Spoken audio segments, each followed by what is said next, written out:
Hey bro, can you move the camera a little bit? So I'm just not so sure.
This is Papa Brad, and welcome to the iiRcadians, the show for fans of home arcade.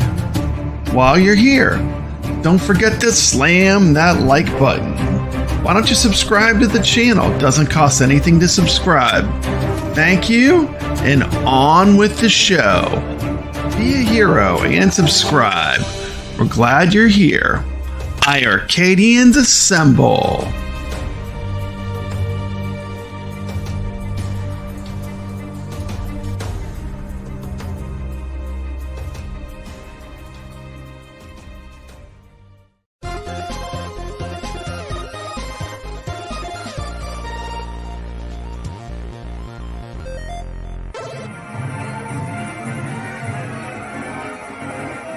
Arcade 2.0. Room for one more Arcade1Up going in there. Oh yeah, I got all the perimeter full. So from here on out, if something comes in, something has to go. Max capacity for this room.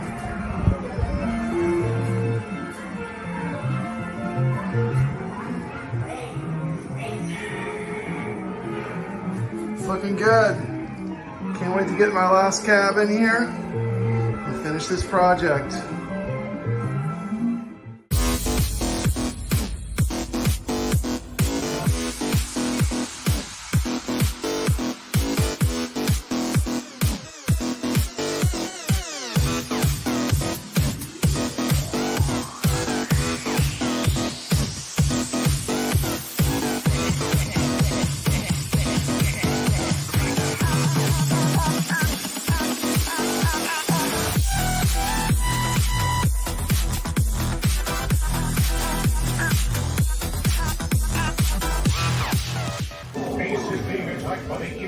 It's pretty dope. It's pretty dope. What's happening? Pretty dope. Wow, we got a full house here. We must be talking about Circus Interstellar today. Absolutely. All right. It's down a little bit. Welcome to the stream. iiRcadians assemble. Papa Brad. These are the killer clowns. Welcome to the show, Steps. I'm not a killer clown, goddammit. Brooklyn, say hello. I'm a juggalo, so I'm a wicked clown. There you go. Who is this guy? What's up? It's Nix. Woo! What? The OG's back. Hey guys. What's up, guys? Hey, and welcome. Welcome to the show. We got everybody here, man. How awesome is that? Talk about a great new game. We're excited about it. I'm a little too high on the camera. There we go. All right. I gotta go back and watch that movie. I didn't get finished with it. It's such a goofy music video.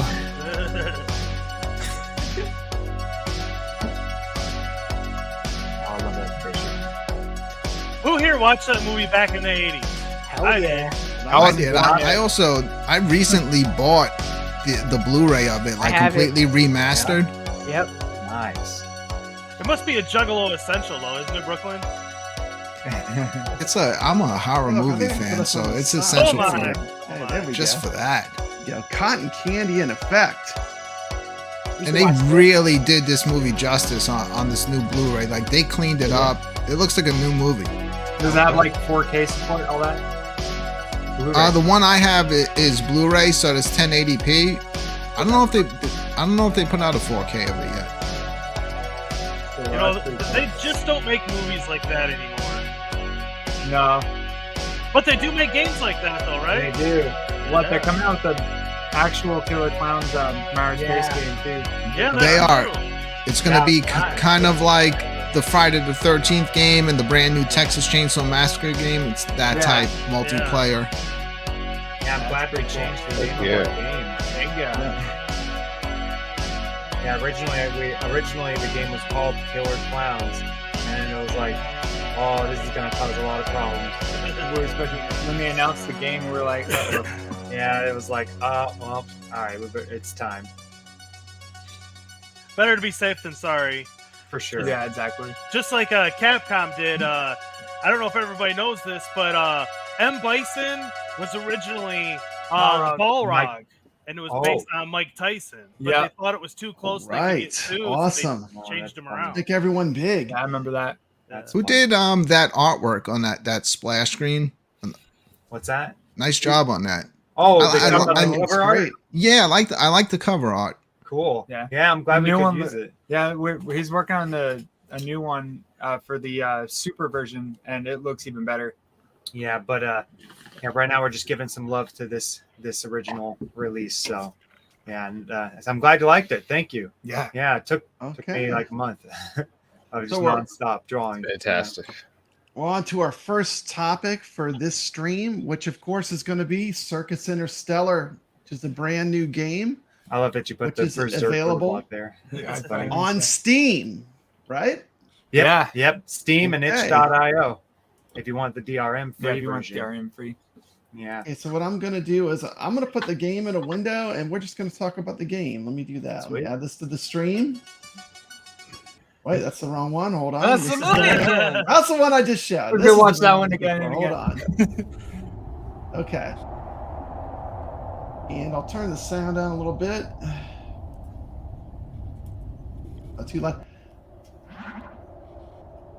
So where did you get the killer clown idea? How did y'all come up with that idea? This is an amazing game. Tell us a little bit about it. Yeah, so it actually came from an idea we had when we were like 7 years old or something. Yeah, we were in the back of the truck with our cousin, and we were driving somewhere, and we were just talking about a game that we wanted to make. And he just watched that movie, Killer Clowns from Outer Space, and we were talking about like making a game like that, and it didn't really go anywhere. And then, a couple years back, we were trying to come up with an idea for a game, and we were like, hey, let's try to make that idea that we had when we were 7. Yeah, we were working on this other game for a while, and it wasn't really going anywhere. Kind of sucked. And we were the big top UFO. What's that was pretty brilliant. The big top UFO at the beginning like of that? it. That is an awesome touch. Yeah, I'm surprised it came out so well. I drew that one when I was trapped working over in Culver, and I had to keep an eye. I had to do fire watch over there. No one was around, so I pulled my laptop out and started drawing it. And I'm surprised it came out so well. Yeah, but yeah, so no, we were working on another game though, and then that wasn't going anywhere. So we were like, we were just looking at it. We were like, oh man, I'm just sick of this, and we want to do something else. And I was playing Berzerk at the time on my computer, And we knew we needed to pick a simple game too. Yeah, so we were something like, simple with like good bones. And then we were like, I was playing it, and I was like, man, there's so many things you could do to make this game better and stuff. And yeah, and nobody had really remade Berzerk, not with the electric walls and stuff. So yeah, so then the rest is history. So. Awesome. And this is the new version. Tell us about the upgrades that were made from the iiRcade version coming to this new version, which is now on Steam. So first off, the performance is like way better. We made a lot of modifications to things like the bosses. When we released that version that everyone got on the iiRcade, it still had a lot of work left to do on bosses, but we ran out of time. So they're kind of reduxed and they work a lot better. They're much harder. Let's see, after that it's like a bunch of little things like I fixed fixing AI and big thing, we were noticing people were having trouble running through levels because it was like the juggler knot. There's a big clown head that chases you around. He's like Evil Otto. He was coming in way too quick, so we adjusted that. Okay. And That's perfect. Yeah. Oh, good. I can see more texture in the cotton candy right away. Yeah. Looking at this version. Oh, that is actually because on the iiRcade we were limited to how much cotton candy we could have on screen, and so we had them as like these instead of like individuals, there were clusters. So you would pop it, and instead of just one popping, the whole cluster would pop. Yeah. But this time we didn't have to worry about that. So every piece of cotton candy is just one individual thing. So it creates like a forest of cotton candy now. The cotton candy looks like people. It is. It's satisfying to run It through. looks like It people. really is. It's supposed to. Okay. Because your characters don't know that, and so they're eating the cotton candy and getting like energy boosts from it and stuff. And That's awesome. That's so kind it's of kind of like a little dark humor in there. Yeah. Definitely a shout out to Soylent Green, right? Yeah, for sure. It was.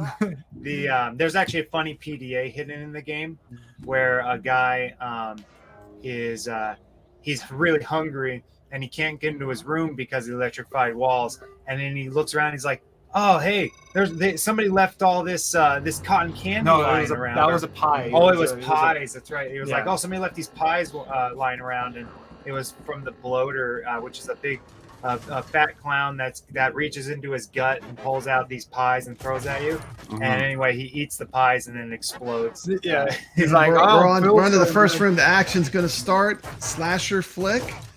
Now, so I like the way each room has a unique name too. That is a cool thing in the game. Yeah. One thing with the rooms that we changed was you used to just be able to run away from rooms because we were sticking a little too close to Berzerk. Where in Berzerk you can either fight all the robots or you can run away twice and progress to the next level.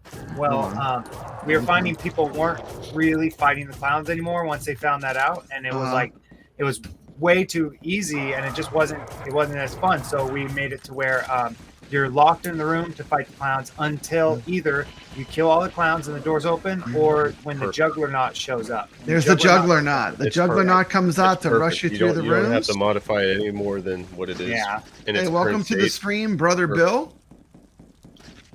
We just say welcome to the stream, Carl. And the balancing with the Thanks, brother stamina Bill. is good because you have the cotton candy. Goofy like foot, if welcome. you watched my gameplay earlier, like I was hitting all the cotton candy, I was flying through the rooms. I Yeah. wasn't running out of stamina. By the way, Nix, you had mentioned a couple of videos back that we should have in our way to heal. So that's where the med packs came in. I asked Steph if we could add that, and so we added it. So now you don't just have to heal with cotton candy. If you get lucky and you get a med pack, you can pick that up. That's perfect because there's some rooms that don't spawn that red cotton candy, and when Yeah, you need to heal. exactly. So that definitely helps. For sure. We also made those buttons easier. Just a little bit easier. It was people were Well, I've got really- the timing down. Once you recognize what pattern I'm that still it working is. on the timing. Here comes the Yeah, juggler knot. He reminds, like I there's said, numerous patterns, but they're all the same. Once you pick up the pattern, then you got it.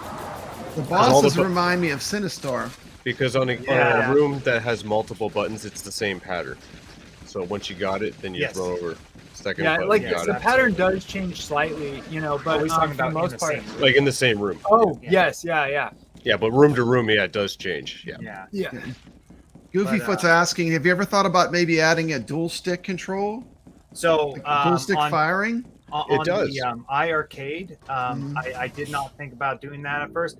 Now I might, but the only thing is right now that is the second player's controls, and if you press A on that, I have it programmed to let you join the game while you're mid-game. And so Okay. if I make it to where it's both players, I can't do the drop in, drop out. You know, Not with the iiRcade at least. On the the arcade, the Steam version, you can use two analog sticks. you Like can. that. Yes. Yep.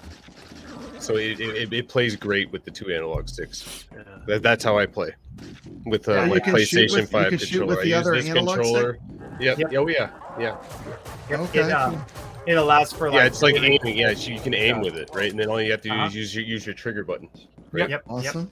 And the gamepad also has like a special button where now you can just click I think it's right bumper and it'll do a dodge roll without needing Feeling to hold- corny? Yeah, makes it so much more. The control's more intuitive. Absolutely. Yeah, that Some was an popcorn? idea, my friend. Which now that I'm not really focusing so much on the control so much, now I'm enjoying the gameplay more. I'm more focused on the gameplay Oh, good. and not like struggling with the controls. Yeah. Oh, are you eating that evil popcorn over there? absolutely. The man eating popcorn. Mm-hmm. Getting This is some. the kind they're- of plays they're that coming. way on the Steam Deck. You aim with one stick and have to fire with the trigger button. Okay. That's cool. I haven't got to see Nuts. anybody play with the Steam Deck, but we heard about somebody doing it, and like you said, it works. So that's cool. I'm so glad it worked. Awesome. We don't have the money right now to No, do to a record Steam a Deck Steam thing, Deck, and so I'm just glad that it worked right out the gate because that must be really cool to be able to play on the go. Yeah. On the go, absolutely. we hope to get on maybe the Switch sometime, but that's gonna be a That's the bit out. goal. That's the goal. Maybe if not this version, it will definitely be. It probably won't be this version. the It'll next probably be one. super. It all depends. We'll see what happens. Can you guys talk about the process of getting a game put on Steam or Switch or things like that? Like, what does it I entail? don't know about that. So okay, Switch, we don't know yet. We're still learning all that.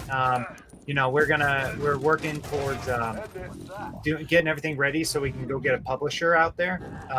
Because self-publishing was a real pain. Sucks. And it was like, we want a little bit of help. But Steam was quite easy actually. They don't have the green light process anymore. They haven't had that for a long time. Ouch. And so now it's just you pay a flat fee of $100 and you get the your Steam Steam page. page, and then you just after that it's just building it up, you know, getting like all of your assets ready and stuff, and Setting up your then setting up descriptions. your descriptions, all that business, and then getting wish lists. Yeah, and, and you do it all through Steamworks. So Yep.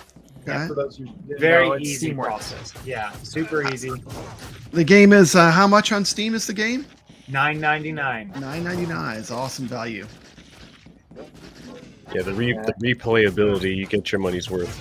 We'll be For playing sure. And through we're this game multiple updating it still playthroughs. too. And anyone that already picked up the game when it was the Got a free older upgrade. the version Killer Clowns if you for it wanna was be. $4.99 back then. Yeah, that version has now been updated, so anyone you get free on the house if you already bought it. So I see. I know Brooklyn has it on his wish list. Sweet. Hey, and like I said, we're updating it still, even though we're working on the super version, which will have Super. a bunch more stuff. sorry, I was watching. Hey, your scar's showing. Oh, Uh, that's fine. Even though we're working on that newer version, Okay. we're still updating this one. Like we saw a couple of things, but the other day, yesterday, we were playing the remote play with some friends on stream. Four-player. On 4-player, and we noticed that you just melt the boss, Yeah. like completely destroy them. So I need to we're going balance to that. be balancing that out, and various other bug fixes, whatever people send us in on the Okay, let me get Discord, to we'll be fixing. Yeah, we haven't Get to some seen anything yet on craziness. Discord, but if anyone's out there playing and they see anything that they want to report or anything, just go on our Discord and mention it, and I'll immediately start Awesome. working on it. I gotta say, I'm really impressed that you guys came up with an idea to do this game when you were 7, and you still have stuck with it. Like that's some serious commitment, guys. Thanks, man. Thanks, dude. It was, I don't know, it just like it had such an impact because we remember that moment so well. That when we were thinking about the game, it was like, of course, we Yeah. should make that game. It was it's funny because it's changed completely. It wasn't Yeah, it not at wasn't all at like this. all going to be in space. They weren't going to be demon clowns and everything. Originally, it was supposed to be closer to like Resident Evil 2, like Yeah. the 90s Uh-huh. era, Yeah, we were Yeah. thinking like it was basically going to be like you're playing as a cop and stuff. Yeah. And the clowns come and you're in the streets fighting them and everything. And we didn't even know we were going to do electric walls. I mean, we knew it was a Berzerk remake, but we were like, oh, I don't know, cotton candy walls or something. And then everything just kind of fell into place after that. And like, it's and I don't know, it's hard to leave a game when you have so much put into it and everything. So yeah. Well, this game set in space is the perfect setting.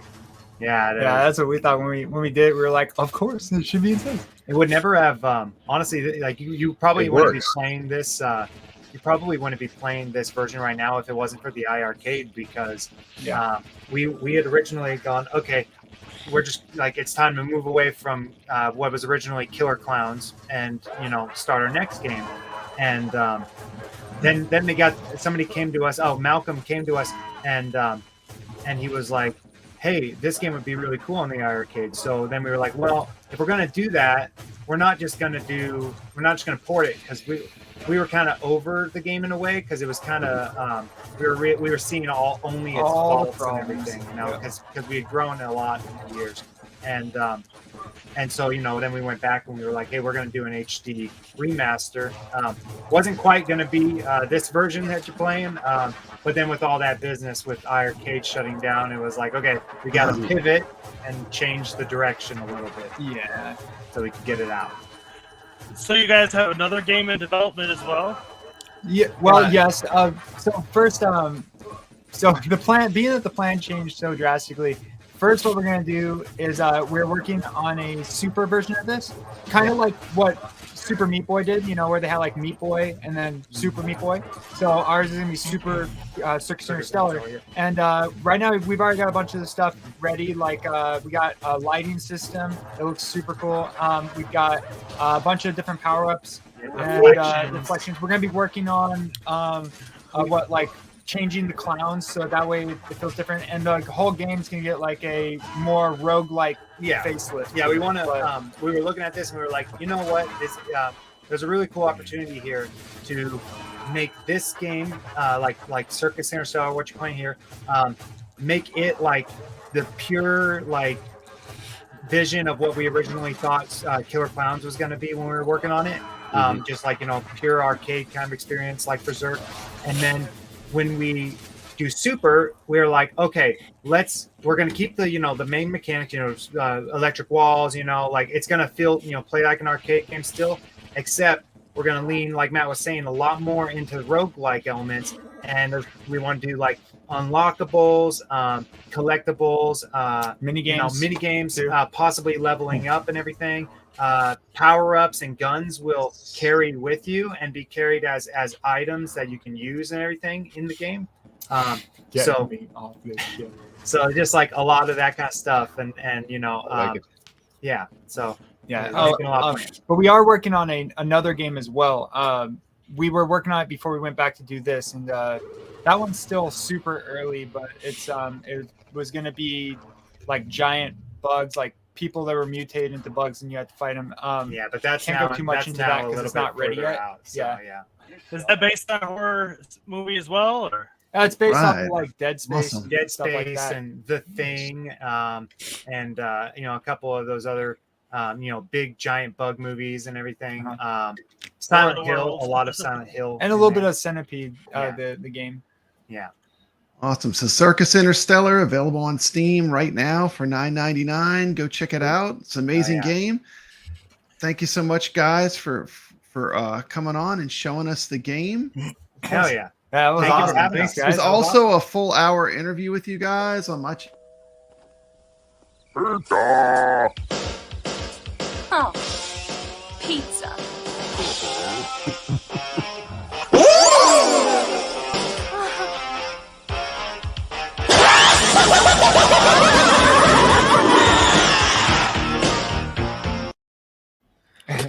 Check it out if you want. And we're ready. We're ready to move on to the next topic. The next topic for the show is, let me get up my show notes here. News about iiRcade from Glenn and from Team Encoder. I'm going to start with Glenn's news, and I talked to both of them today, and this is I do have permission to read this from Glenn. So Straight from the source. Straight from the source, directly from the horse's mouth. Okay, and would that be Wilbur? Let me put up. I did have some pictures to go. Don't date yourself, Steps. Okay. I wasn't alive then. Yeah, I didn't think so. So here's the message. I do have permission to read from Glenn. 72 years old. Okay, so yes, we did hit and surpass the 500. Production is going forward. Cool. People can absolutely, still pre-order. There is a link to pre-order the control panel if you want it in the description of this video. They haven't shut down yet. We are making some small improvements on a couple areas of the device, which of course people will be happy for. We also got the information we need to make sure that they're going to be fully compatible with or without Team Encoder's board. So this will work with the Team Encoder solution. That will work in tandem. Sweet. Okay. The GRS SBC is also in testing and still shooting for about a $50 price point as an add-on to the control deck. I know people have been asking if they could use a Raspberry Pi or other things. Just to be clear, this time, this is designed for use with the legacy Gold Cab with our SBC or the original board with the iArcade. We can definitely revisit other single board computers and features, but at this time the goal is a control deck with all the features we've always talked about, and the USB, of course, with top quality components at the lowest possible price for a drop-in replacement, and for our single board computer to come out in the fourth quarter, and that is directly from Glenn.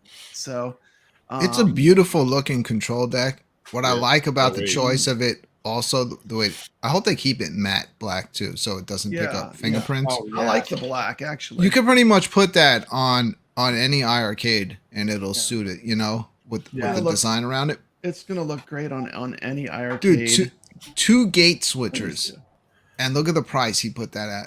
Well, I love that trackball. The trackball is awesome. For that price, trackball, 2 push-pull spinners. And just to be clear too, I knew this show's totally from here on out going to be mostly about Arcade1Up, but we are still all about the iArcade. We are for anything that makes the iArcade better for everyone.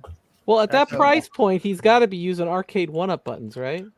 No. No. He's gonna have all top quality parts in there. Wait, And this is an Arcade1Up show? God damn it, I'm out of here. yeah, I'm sorry. But I'm done with this. we're not quite making the jump yet. I did reach out to I did have some contact with He Who Cannot Be Named, and they're well on the way to releasing their solution too, which is going to greatly enhance everyone's enjoyment of the iArcade. iArcadians are for anything that makes people enjoy their iArcades more. Isn't that right, Steps?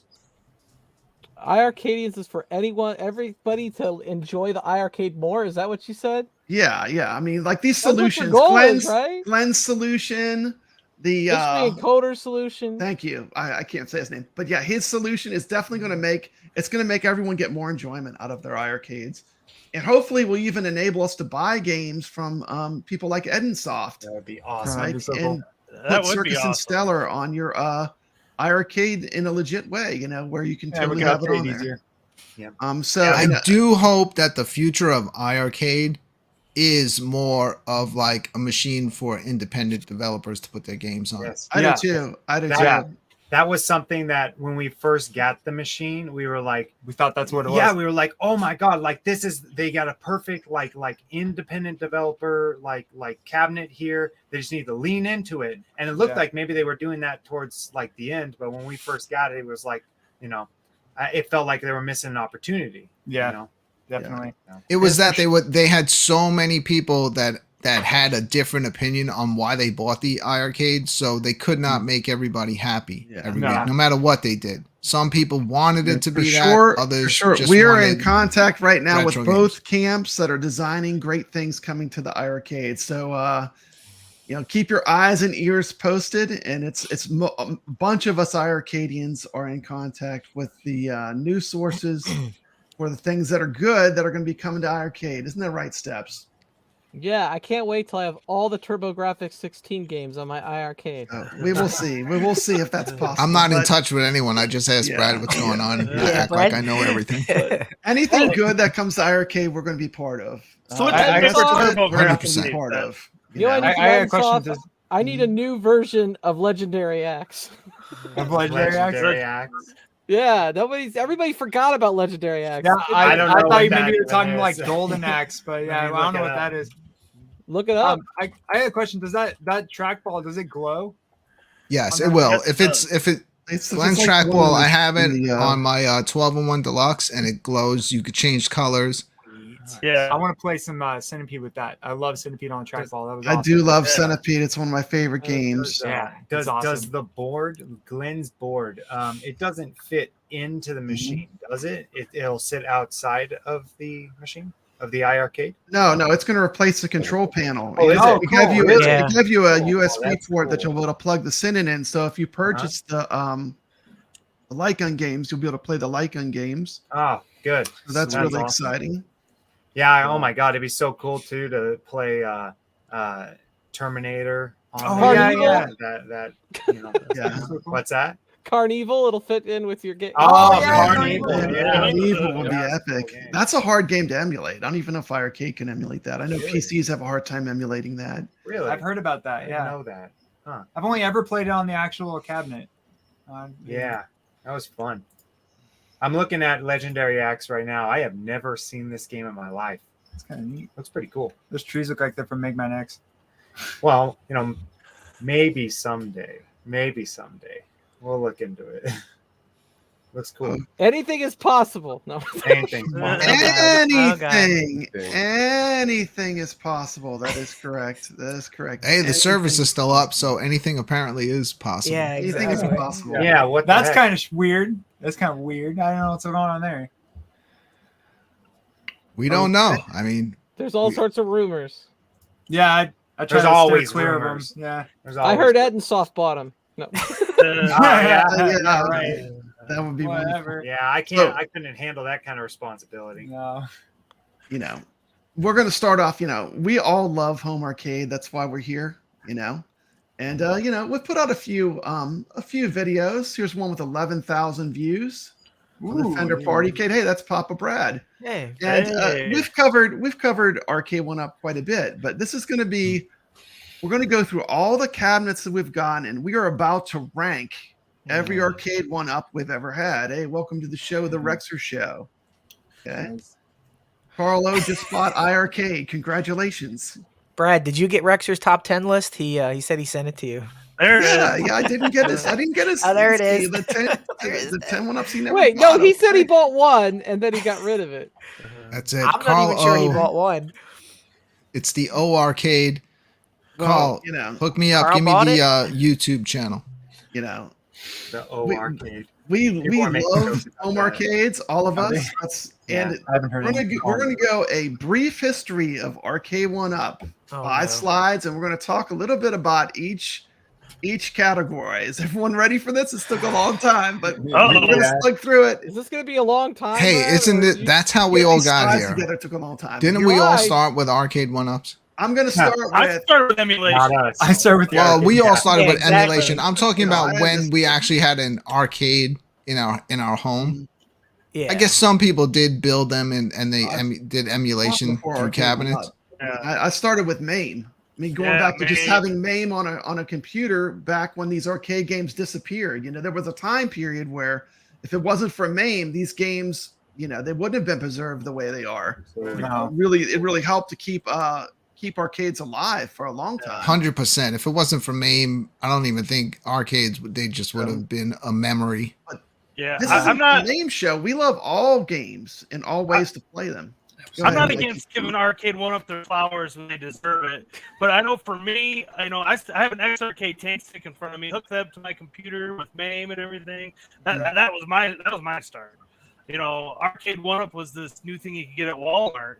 Right, and that's what we're talking. We're talking about the Generation 1. Look at the beautiful cabinets. The Generation Rampage. 1 Arcade1Ups. We had Every one of them Pac-Man, had problems. Galaga. Oh, did they?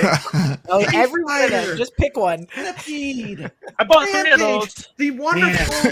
Kev, you could still say that to this day. Yeah, to this day, pick any cabinet. Street Fighter had Okay. mono Every single one of them sound. looked the same. Man. Rampage crashed at level What's 27. everyone? Oh, Brad, you should have had my first Arcade1Up video loaded up for this show. Would have been perfect. What's Pac-Man everyone's didn't have first any problems, experience though. seeing these Generation 1 Arcade1Ups? One more look at them. That's not Generation. Yeah. I'm sorry, I got like 50 Combat. slides here for the show.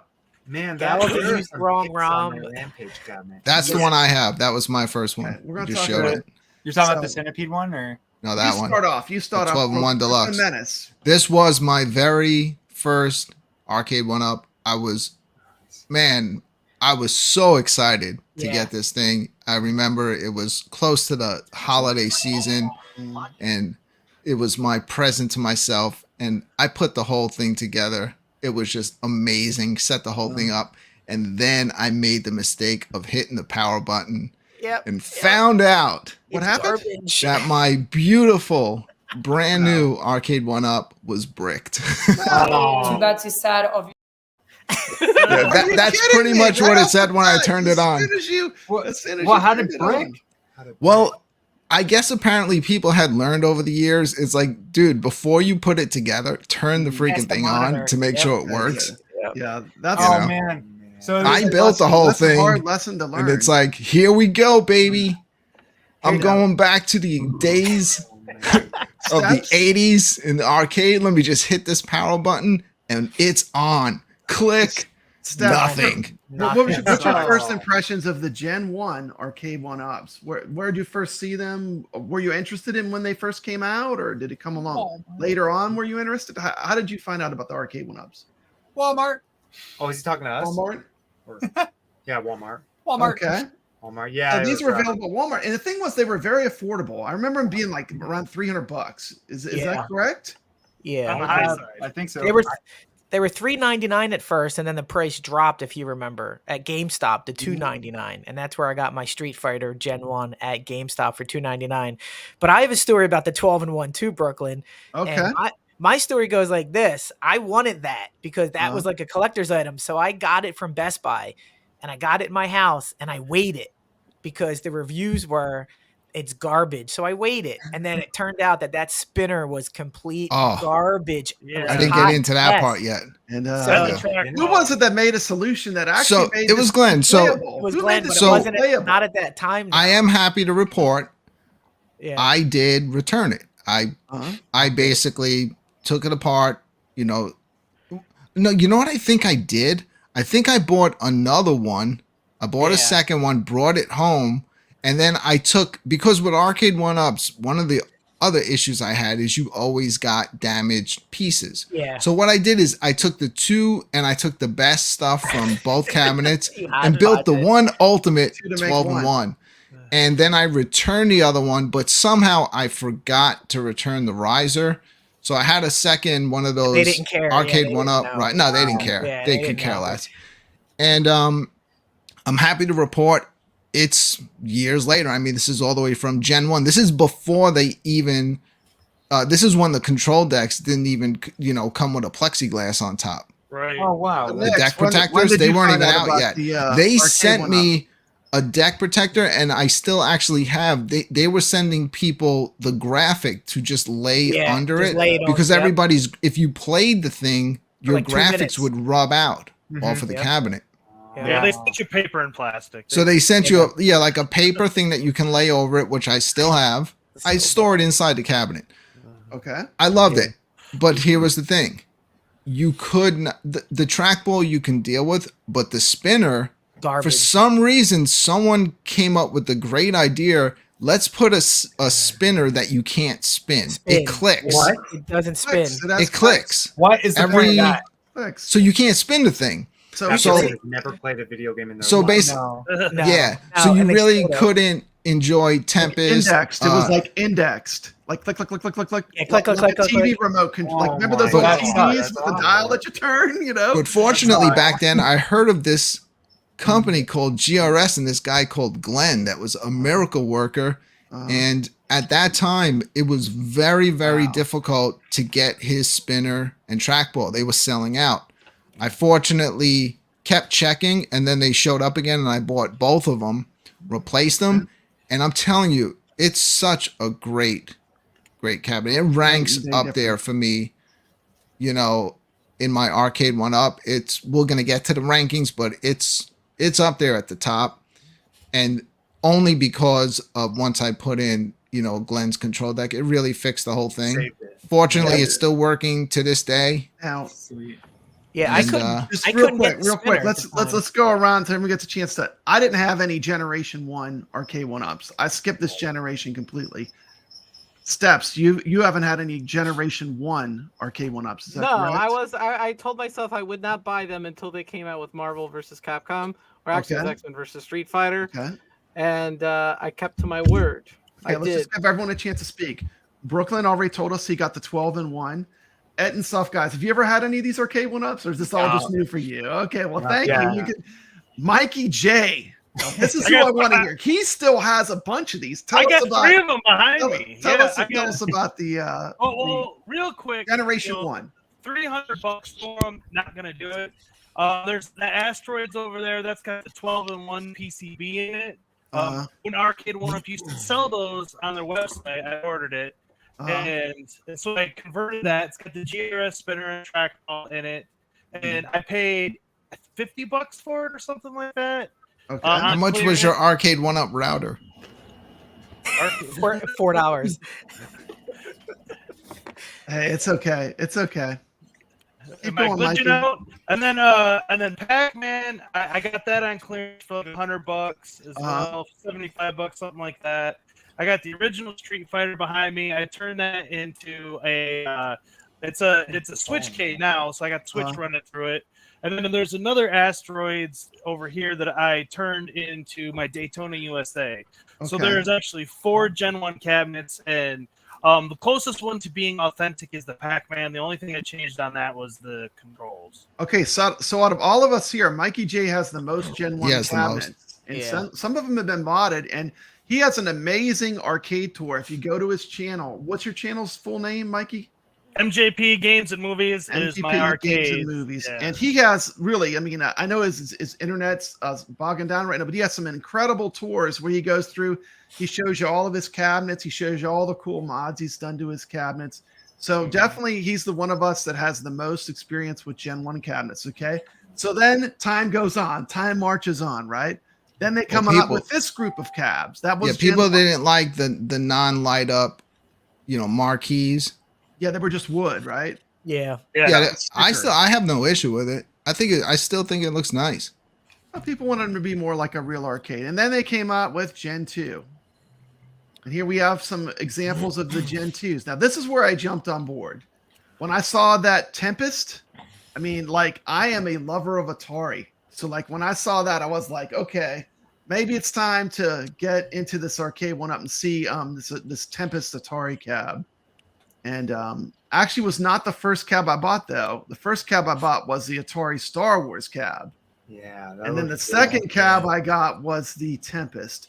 But when this generation came out, they were becoming a little bit more like real arcades. Like they had more of the look. You notice that on these, the form factors aren't all the same. The Tempest has that kind of triangular shaped cab. The Star Wars kind of has a different marquee on it. Big Blue, it has that real big, tall, light-up marquee. You can see Big Blue's right behind me in my background right now. And, we've all loved our Arcade1Up cabs. We've all played these machines. We've done, some of us have done YouTube videos on them. Some of us have not. But I thought it was a pretty big jump from the first generation to the second generation. Here's Big Blue by itself.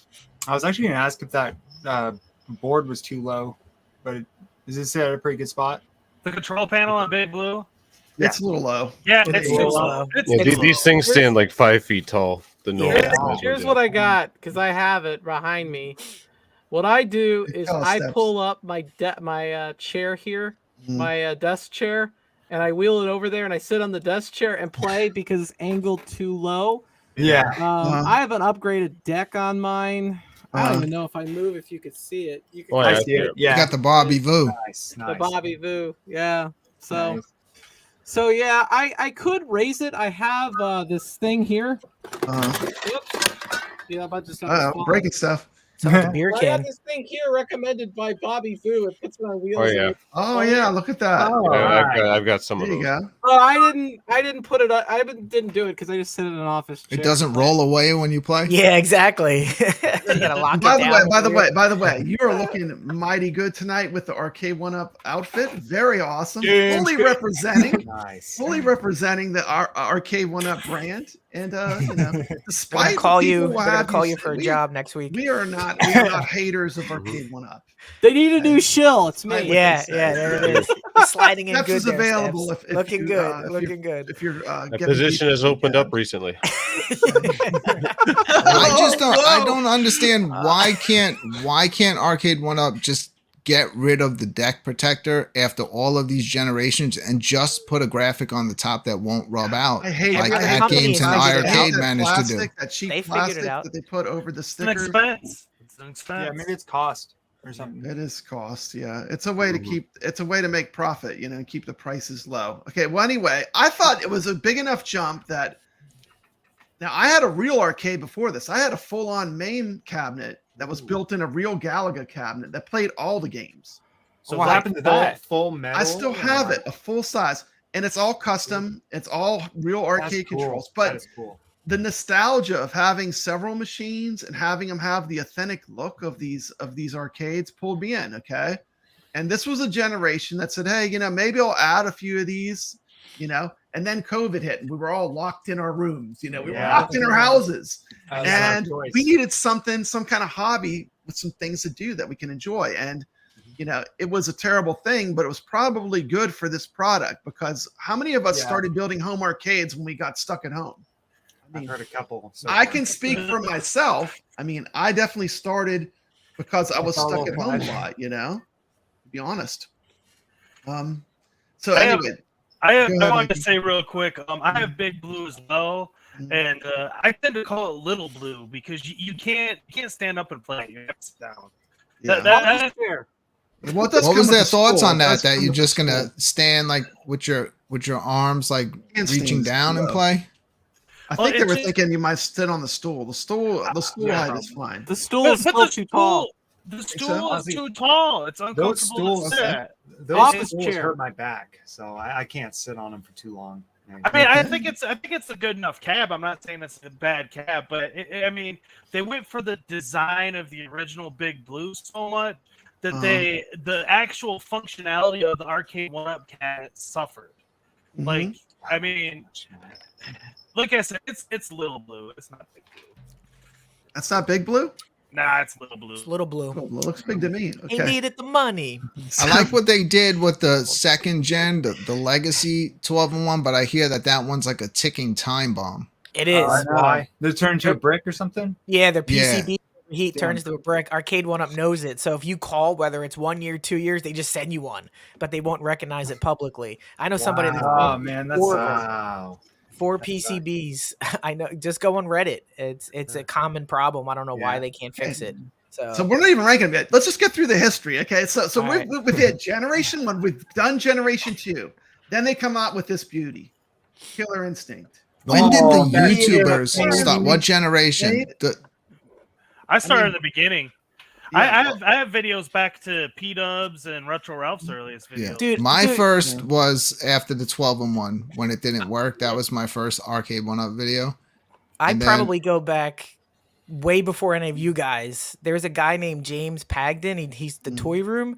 He was doing live streams 6 months before the launch of Arcade1Ups, just talking about him. And every week he would go live, and we would all, and nobody else was talking about him except for this guy named the Toy Room. And I think he's a mod on the Facebook page. And we would just every week just talk about it, and it got pushed back, if you remember. It kept getting delayed from July to August to September. I recently dug up. I want to speak just for a moment. I got into this because I started watching YouTubers. One of the YouTubers I really liked to watch was P-Dub's Arcade Loft, who's actually here right now. And I was a long time viewer of his channel. And I still love his channel. I think he's one of the best home arcade YouTubers. And P-Dubs is legit. So I kind of started this from a fan aspect, and then eventually I did my own YouTube channel. But I totally came from just being an average Joe, just watching these shows. And I do appreciate all the people that were covering these cabinets, especially P-Dubs. He's been a fantastic, person to watch. Yeah, I remember being very surprised to find out that people were actually doing live shows talking about home arcades. So, I had some conversations. I recently dug one up because I know Tommy C came up recently. He did a video. And I was like, man, I know this dude. I was like, oh yeah, I did a few shows with him back in the days, and we used to love to talk about the Arcade1Ups together because they had just been coming out, and and he absolutely loved them, but there was a bunch of them that he couldn't get because he was currently living in Germany at that time. Now he seems to have a whole room full that he's back in the States. Awesome. So we're on. Let's get through these. So Killer Instinct comes out. Another big title, something I didn't expect them to get because I was like, how are they going to run this? I mean, they're running like Pac-Man and like these are old games, but when they got Killer Instinct, I said, well, that's going to be a challenge for them. Now, is that the Killer Instinct that was on the N64 or the Super Nintendo? No, this is the arcade game. Arcade. I only played those two. I didn't play the arcade version. I remember that's Is it 3D? Emulated arcade A company version. called Code Mystics handled the emulation for the cab. And, the Gen 3 cabs, here's some examples of the Gen 3 cabs. We had Killer Instinct, which I thought, Steps, you think that's a pretty good cab, right? Yeah. We're going to rate them in a minute, but I know Steps really likes this cab. And then they came out with these cabs, Generation 3, where if you move to the side at all, the screen washes out. But the centipede actually looks like a centipede. Yeah, I like it. Does look like a centipede. Like they got the look right, but then they put cheap monitors in it. Okay. Yeah. Are those real coins? You can see the washout right now on my screen. You can see the washout. They've been upgrading them. Some of the earlier generations, they were just basically printed on the front because people had gotten tired of seeing all the names of the games. They didn't want that. They wanted more of an arcade I never look. liked that. It's like, we know what games it has. We bought it. We know what games are on it. They wanted a coin door, so then they printed a coin door, which looked terrible. Yeah, and now they're actually doing like molds of coin doors that really look nice. I think they should just go all the way and do a little compartment, because we just keep a little piggy bank to the side of our iiRcade cabinet, so we can save money by exchanging for rolls of coins, and then just going to the cabinet and paying for our games. So but there's one element that Brad's leaving out. Every generation they're raising the prices through the roof for these garbage add-ons. So really, well, we're going to talk about the end. We're going to have a whole section for you to talk about what they can do, but we're just going to you're really slowing it down. We got to get through this. Me, Gen 1, it's all your fault, Wait, what did I do? Hear me out. Gen 1, no light up marquees. Gen 15. Yep. $300. $300. Yeah. Gen 2, how much do these just cost roughly? 500, 600. 500, 600. Yeah. Some improvements. Do they feel worth the money? How was Killer Instinct was some 700? letdowns. Then boom. Yes. Marvel vs. Capcom 2. Yes. Another game that we thought that there's no way. Dare you? I have that one, Kev. Never get this one. Do you play it? No. We're going to talk I'm about it. going to turn that into my Switchgate, kevgret. We had. Oh, there you go. Marvel just need to get the rating vs. Capcom. I just want to highlight a few of these before we get into our rankings, because the fun's about to begin. Okay, the fun's about to begin. Marvel vs. Capcom 2. I'm just showing before we do it, and then that brings us up to basically deluxe. These are the newest ones. You can see they are looking a little bit more like the real arcades. They have the recessed screens. This is Pac-Man, class of 1981. They came out with a Mortal Kombat. Now it doesn't have the bad monitor. And that's called the deluxe cabs. So this was just a quick overview of some of the designs. By the way, if you're not subscribed to the iiRcadians Facebook, what are you waiting for? Yeah. But anyway, so that's just a quick kind of update. Okay. That was the first. That was my. We're just through the first note. Okay, we're ready. We're ready now to begin the content. Are you guys ready? Because we're going to count down. We are ready. Cabs. Let's go. But first, we got to hear from John, and Grover. Hold on. Hi, John. What? Could you count to 10? Yeah. I want to count backwards. Okay, count backwards for me. 1, 2, 3, 4, John. 5. What? John, you know what? What? That's not really counting backwards. See, you count up to 10. Go ahead. 1, 2, 3, 4, 5, 6, 7, 8, 9, 10. Very good. Now that's counting up to 10. Forward. See, now we want to count from 10 to 1. Backwards, okay? Now here's how we do that. We go 10, 9, 8, 7.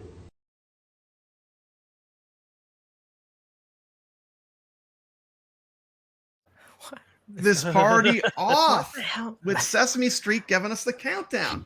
Number I thought this 7 was counting backwards. Papa Brad has the most Arcade1Ups out of all of us with 8. Okay. Liar. Now number My number 8 cab. You My only number have 8 iArcade. cab is Ridge Racer. It's my least played cabinet. I have to drive every day. I have commute time, and the last thing I want to do when I get home is play a game where I'm driving again. So also I found that Ridge Racer games aren't that exciting. I mean, basically you get to like the second or third race, like it just like the game just ends. It gets impossible. So my number 8 cab is Ridge Racer. My number 7 cab, and Steps is not going to be happy when I announce this one. Steps, you can do a live reaction, but my number 7 for Papa Brad, my number 7 cab is bum bum bum Killer Instinct. Wow. What's wrong with you? That's a shocker. It's just I don't play it much. I actually like Battletoads the most. It's a niche title, Brad. It's not I mean, it's not a mainstream title. I wanted to love it, and I do have to thank Steps. Got me an amazing deal. She told me when it was on sale. I picked it up. Oh, And I yeah, thought, it's going to grow deal. on me. I'm going to have it in my arcade, and I basically play Battletoads on it. So That sounds great. Battletoads is fantastic. Do you need to spend 700 for that, Steps? And I did get a fantastic deal on it. Do you have Battletoads on other cabs? We're going to talk about Of course. Nick's number 7, because now Nick's can actually, he's got a cab. What was your number 7 pick, Nick's? Let me make it full I screen. think it was Marvel vs. Capcom 2 was my number 7. Number 7 pick for Nick's. It's a good turn to my is Switchcade. The Marvel vs. Capcom 2. Tell me, why would you take the Marvel vs. Capcom 2 and turn it into a Switchcade? That's interesting. Well, I can just expand the library. It's only got the 8 games on it, right? Mm-hmm. And I don't really need the online portion of it, so why not? I can get fighting games and more. Okay, and And we're only expanding it. Combat. we're and only more. 100% talking about cabinets that we personally own. Yeah. Okay, so every one of these cabinets we have owned. Okay, sorry, we got to go back to John, and Grover for the next countdown. 6, 5.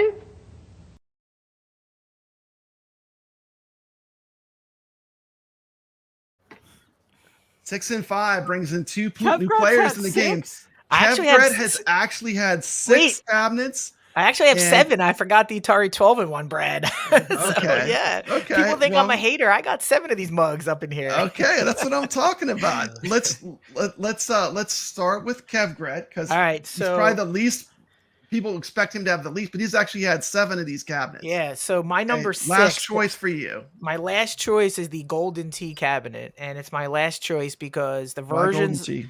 the versions of Golden Tea are not the ones people want. They're the garbage versions. There's no spin, there's no roll, there's no backspin and all that stuff. There's no flyover, and the trackball, you just hit your hand. It's not meant to be played the way that they condensed it. If anybody's watched Rexer and I play on a real Golden Tea, you need to hit that thing and not the screen. There's no wind up space, huh? You need to thumb it, and that's not the satisfaction after a hard work day. So no, Golden then Tea is last for me. What's right below that? Right below Golden Tea, because you're each Well, going to do 2. Well, okay, so then my 5th one. I'm sorry. Is, No, well, let's just do 6. I'm sorry. Let me go to all right, Steps. 6. Yeah, 6 is We'll my go by Golden numbers. Tea. Steps is Okay. up. Number 6 for Steps.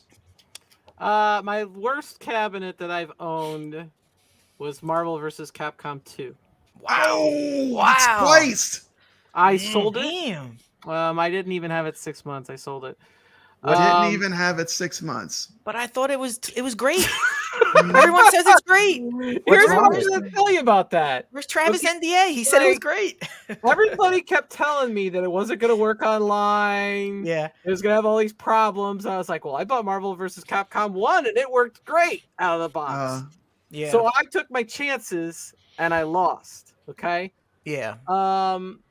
Marvel vs. Capcom 2 didn't work online for 6 months, and right before I got rid of it, I think they put it online, and like it only had one background level, like the desert stage. I had problems with it just booting me out and take me back to the main screen. Jesus. My volume would go up and down on its own. It would select the wrong character, like I'd select like Mega Man, and it would select like Cyclops or whatever. And I after trying to play online with some people a couple times, I couldn't deal with it anymore. Wow. I couldn't deal with it either. So it's just What a failure. Okay, hold on, Jeez. and let's put us all back on. Let's see who is not given their number 6. We need Nyx is next. Oh, what was my number 6 again? Oh my god! I had to look mine up. I have your list. Hold on, you can't remember? Do I need to do that? Was it Pac-Man or Blitz? Was next? It was one of the two. Your number 6 for Nyx is Blitz. Blitz. Oh, it's Blitz. There you go. Number 6 is Blitz. Hey, look, I made cliff notes. Look, if you're not prepared, you ain't gonna fool him. He's got No, you. I made that list earlier in the got day. He's a teacher. He's prepared. Okay, yeah. So yeah, Blitz, because I don't play it. Okay, Blitz. Mikey J Productions. What was your For number? my wife likes football. Your number 6. Well, I actually have had 8 of these mugs as well, and my number 8 was Asteroids Gen 1. Number 7 was Street Fighter Gen 1, and my number 6 is Pac-Man Gen 1. Okay, awesome. So, these guys made an amazing game. Make sure you check out Circus Interstellar. Available on Steam. $9.99 on Steam. Thank you. I know this is probably gonna be torture for you, but we do appreciate you being here with us. Oh, it's not torture at all. I'm having a real good time, guys. Let me go back. I don't have any games to add to the list because all we have is in our iiRcade. So you're gonna find out. You're gonna find out. We're gonna for tell me. you what the very best Arcade1Ups are. You're about to find out. Yeah, what I'm the good excited. ones are. Though Mortal Kombat, that's going to be at the top for me. That's like one of my favorite games in the world. So Excellent. Good choice. Good choice. That and Smash TV if they ever come out with one. Ooh. Be careful what you wish for. Oh. So has everyone said their number 6? So how about number 5? On number 5, who wants to go first? Let's go. I think it's Pac-Man. All right, my number 5 is my Gen 1 TMNT back there. Okay. 4-player controls. My only complaint is they changed the sound of the song on the original Teenage Mutant Ninja Turtles. But owning that cab was always a dream of mine. I'm a huge Ninja Turtle fan, and awesome. That was my go-to game back in the day. And if there's one like design of a cab that I always wanted above all others, it was the original Teenage Mutant Ninja Turtles. So I definitely have high nostalgia for that one. Awesome. Number 5, Nyx, you're up. I think it's Pac-Man. Number 5. Pac-Man's number 5. Kevgret, number 5. You're up. I'm gonna deviate. My Galaga countercade for $50. The one with Galaga 88 on it, and I just bought it because of Galaga 88. But the screen is too small. You just can't play those things on that screen. So that's my 5. Excellent. Brooklyn, did you have a number 5 or you had 4? My number 5 is going to be the Pong countercade. Okay. I believe it's a very solid machine. No, you just take it out of the box. It's all ready to go. Spinners on that. They learned their lesson. They spin. They got some weight to them. Best game on it. Warlords. You can also play Tempest on it. Warlords is great. Very well. Is it cramped, Brooklyn? That control panel? It's not. I kind of like the way it's got that 70s wood grain look to it. You know, the old cool. Atari look. It does look cool.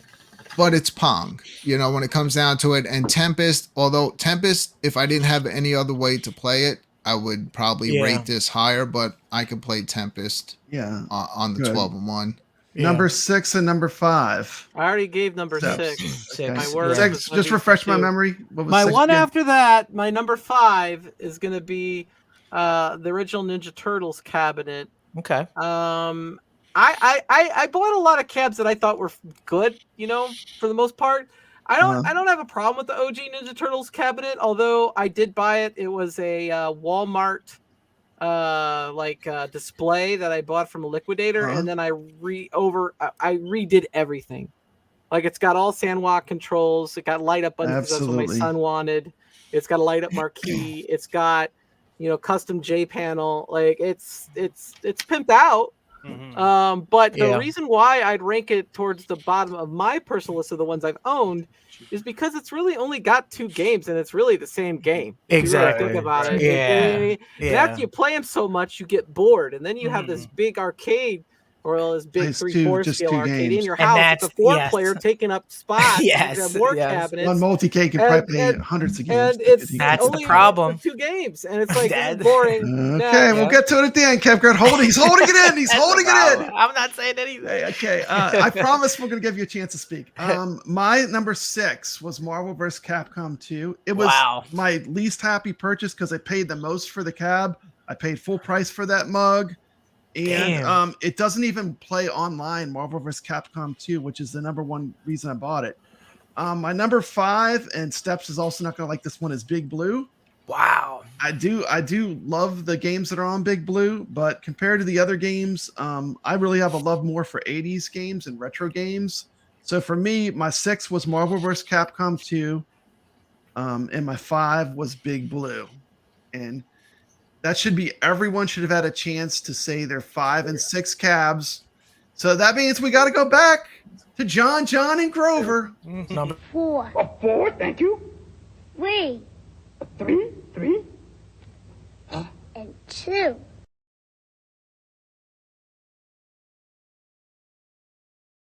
For me to think of one. 4, 3, and 2. Okay. They're ringing. I can go first if you want. Yeah, let's just go right down the row. We'll start with Mikey J. All right, my number 4 is my Atari 12-in-1. The GRS spinner and trackball are a must to make that cab playable. My biggest complaint on it is not every game you can save the highest score. If you could save the highest score on every game, it would have been rated higher. 4, 3, and 2. Do not tell us your number 1 now. 4, 3, and 2. And number 3 is my Gen 1 Mortal Kombat 2 cabinet. It's only got 3 games, but the 3 Mortal Kombat games you want. And you can actually unlock the characters from Ultimate Mortal Kombat 3, which I don't believe you can on some of the later releases. And then number 2 is my Little Blue. Okay. Awesome. And wait a minute. What do we have here? What? Oh, P-Dubs. P-Dubs Arcade Loft is telling us his top 5 games. Number 1 being Star Wars. Number 2, the Costco Super Pac-Man. Number 3, Tron. Number 4, Dragon's Lair. Number 5, Marvel Superheroes Limited Edition. How cool is that? And who's this guy? Do we know who this is? PD7 giving us his list of his top 5. Now, this guy has a lot of Arcade1Ups. Street Fighter 2 Turbo, Shinko Hadouken, number 1. 2, Star Wars. 3, X-Men. 4, Big Blue.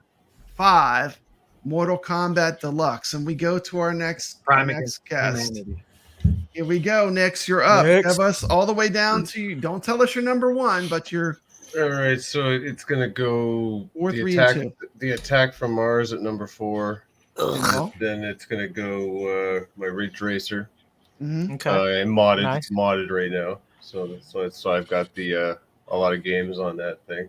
So that's great. So that was what, number 3. Number 2 is Centipede. That's my number 2 cabinet. Centipede, a great classic 80s game. Is that a Generation 1? No, that's the newer one. That's the one with the washout, which you can see right now. You can see the washout. Okay. Through the web camera. What a fantastic game! Who doesn't love Centipede? Centipede is just a classic. 80s. But it's a beautiful cabinet. They did a good job with the cabinet design on that one. Shout out if you're not subscribed to PD7, make sure you're subscribed. He's one of my favorite YouTubers right now. He does great content. Yeah, I think PD7 just passed Michael B for most Arcade1Up cabinets, and somewhere PD7. He's the king of the walk and talk. I mean, Phil is an awesome guy too. Thank you for participating.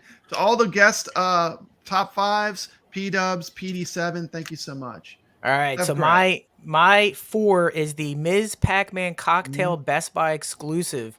I pulled it for $99. It looks great. The problem is when you have that big surface and put that little screen in there, it just looks really bad when you sit and play it. But other than that, the games list is pretty good on that. Number 3 is my Street Fighter Gen 1, only for the fact you can mod that thing with the Intex Switch Deck, and you need to do that. It takes that cabinet from a 0 to a hero.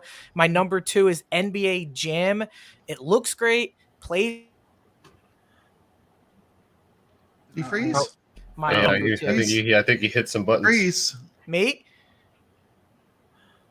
Okay, I think you're back. And he's back. It wasn't me.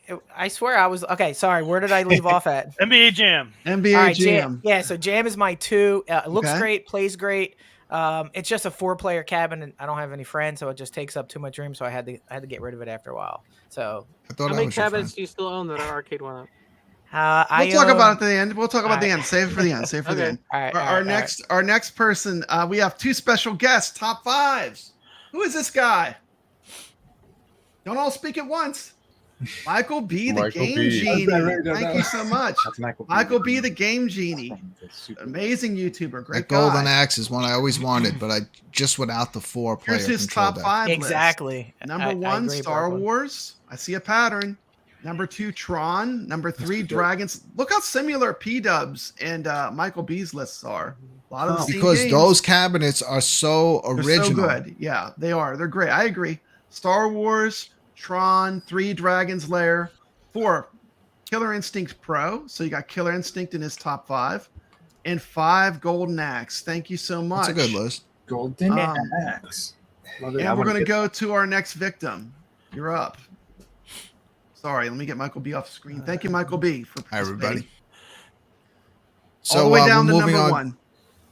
1. Don't say number 1, but I'm not going to say number 1. Okay. So I'm going to start. So I already did number 5. We're going to start with go to number 4, and that's going to be Marvel vs. Capcom 2. Okay. Beautiful, vivid screen. I think a great collection of games. I am just not the biggest fan of fighting games. I'm also not a fan of the artwork. I honestly think if you gave me an hour, I could have made that cabinet look better on the sides than what they chose to do. Yeah, very weird choice for the graphics. Yeah. I gotta look that up. Yeah, I gotta look it up. But from, when it's tucked in with a bunch of the other Yeah, cabinets, you put it side looks by side, nice. you don't see From it. the front on, it's just pretty much all black. I've never been big on the pattern they have on the board. I don't know what you call Oh that, yeah, you're but talking about the that gray. kinda Oh gray. yeah, like the granite, Yeah. like the fake granite. I'll tell you why Should have I been don't have an diamond issue. plate. Diamond I don't have plate an is issue what with that they because use it in doesn't arcades show more. fingerprints. And that's the type of game that you're going to do a lot of playing Yeah. on. So if they did something else, it'd probably be all fingerprinted up. Yeah. I could see That that. hides it. That hides it well. Yeah. Okay. Then we're going to go number 3, and that's going to be Ridge Racer. Ridge Racer, beautiful cabinet, nice driving cabinet, lots of potential. With modding it if you want, The games get and boring, opening though. that thing up. The thing is that You have to those mod it. games were not meant for you to play that long. Mm-mm. No. They're impossible. Yeah. Yes. They just get impossible. Yeah, that's And why it's- that's why the cabinet. And literally every It's the game same on that game. cabinet is the same game. Yeah. Oh, And really? for a racing cabinet, the sound is absolutely awful. If you plug in, a headphone jack, you have it to use does the- sound fine. yeah. But the worst speakers I've ever heard on a cabinet. That's a bummer. You need the Yeah. Logitech upgrade. But that screen everybody very did. vivid, beautiful screen, looks nice from every angle. I think the steering wheel, for an Arcade1Up, it's tight. The pedals, once you put the upgrade, you just put the covers on top. And if you're not like too crazy on them, it'll be good to go for a while. It's fun, Welcome to the show. If you just came in, but like I said, you have 5 games on there, and they're pretty much Ridge Racer 2, and Rave Racer are pretty much all the same game. And Rave Racer is probably the better of the 3, and that's the only one that gives you rumble out of the Ridge Racer games, which is a strange choice that they would have rumble but not on the marquee game. Yeah. that is fantastic. Did you do your Okay. number 2? No, number 2, we're gonna go to the 12-in-1, Okay. and Wow. it's- The 12-in-1. yeah, I love it. Still working after all these years. I take very good care of it. Still looks like brand new. Looks like this. Yeah. Well, mine has the riser, and I also Right. have an Asteroids. Did you put in Glenn's Arcade trackball 1-Up stool. and spinner? Or I just did. spinner? I got the trackball and It's got the spinner. Without the Glenn's trackball and spinner, Okay. I probably couldn't rate it because you really It's can't play it. unplayable. Yeah. But it's so great to have a cabinet with games like Lunar Lander. Like I grew up on that stuff. Okay. And And those by the were way, like be sure to check out Circus Oh, Interstellar, yeah. available now on Steam. All right, guys, we're not leaving you out. I'm gonna go back to Oh, Brooklyn. don't I sweat. wanna I'm make not sure we worried let at all. everyone know. Okay, Brooklyn. Yeah. All right, now It's now fun. There were some missteps on it. On Millipede, they kind of cut off the screen on the left-hand side. For some reason, they cropped it too much. So when you move your Millipede, like when you move all the way to the left, you're off the screen. But it was an early cabinet. Other than that, I think the games are fun. It was great to have those type of games with their authentic type control scheme in what looked like an arcade machine. So that's going to be my number 2. You know, I want you to read this top 5 list and tell me, who is this? Am I reading it? You're reading it, yes. Who is this? All right, this is Biggie D. Attack from Mars Pinball. Number 6. No, you got to do the whole thing you always do. What is he? He's the you have a special Biggie thing. D, next big thing in home arcade on YouTube with number 6, NBA Jam. Number 5, Miss Pac-Man. Now he's not saying what generations these are. 4, Final Fight. That I'm telling you, when I saw the Final Fight, I was like, yo, that really blew my mind because that was a game that I wanted to have in my home on an arcade. I was really impressed when I started seeing that. Number 3, Killer Instinct. Number 2, Marvel Superheroes. And number 1, Attack from Mars Pinball. The Attack from Mars that broke on him for 6 months. Come on, Biggie. Okay, so we're going to our next contestant on ranking your cabinets. Oops. If you've had a busy day at work and you're really tired, you need a quick pick-me-up before you get on the iiRcadians or some stream that you're doing. What you need to do is pick yourself up a nice 20-ounce bottle of Mountain Dew Zero Sugar. It'll give you that pick-me-up you need. We're sponsored now? Thank you. In order to get through the show. Or just drink antifreeze. You can do that too. And if you need a new wallet, you're reminding me check that out I need to go get my Red Bull. Arcade1Up is number 1. Anyway. Okay, but in all serious, you're going to tell us your 4, 3, and 2. 4, 3, and 2. Okay. 4, 3, and 2. So, not the way I have it now. So you got to subtract the fact that I have a Bobby Voo deck and I have a different PCB. Okay, but number 4, as is out of the box. You know these games. You know these fighting games cold, and you know these games cold. So yeah. So as is out of the box, I put Big Blue without the mods that I have because I feel differently about it the way I have it. Okay. Number 3 is Killer Instinct. Great choice. And number 2 is MVC1. I wish I never sold it. I sold it because I got MVC2. And I wish I just kept MVC1. You wish you would have kept the MVC2. Oh, I mean MVC1. Yes, the MVC1. Okay. Yep. Excellent. And I want you to read. Let's go with this one right here. Okay. Tim's Tiny Arcade. Hey, Tim. Shout Watch out to Tim's Tim. Tiny Arcade on YouTube. He has a great video that I saw today. He visited the Cidercade in Fort Worth, Texas. Absolutely. And I hear it's awesome. I saw a little bit of it. I got to finish the video. I'm looking forward Fantastic video. I watched it today too.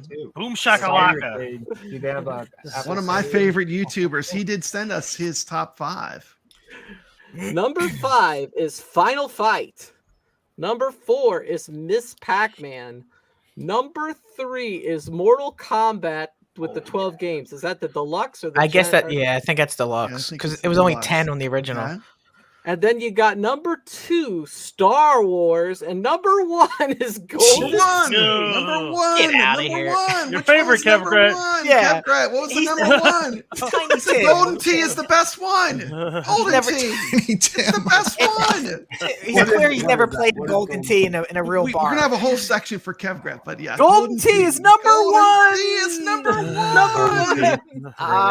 According to Tim's Tiny Arcade. Tim's Tiny Arcade. Come on. Loves Golden Tee. Says that's the best.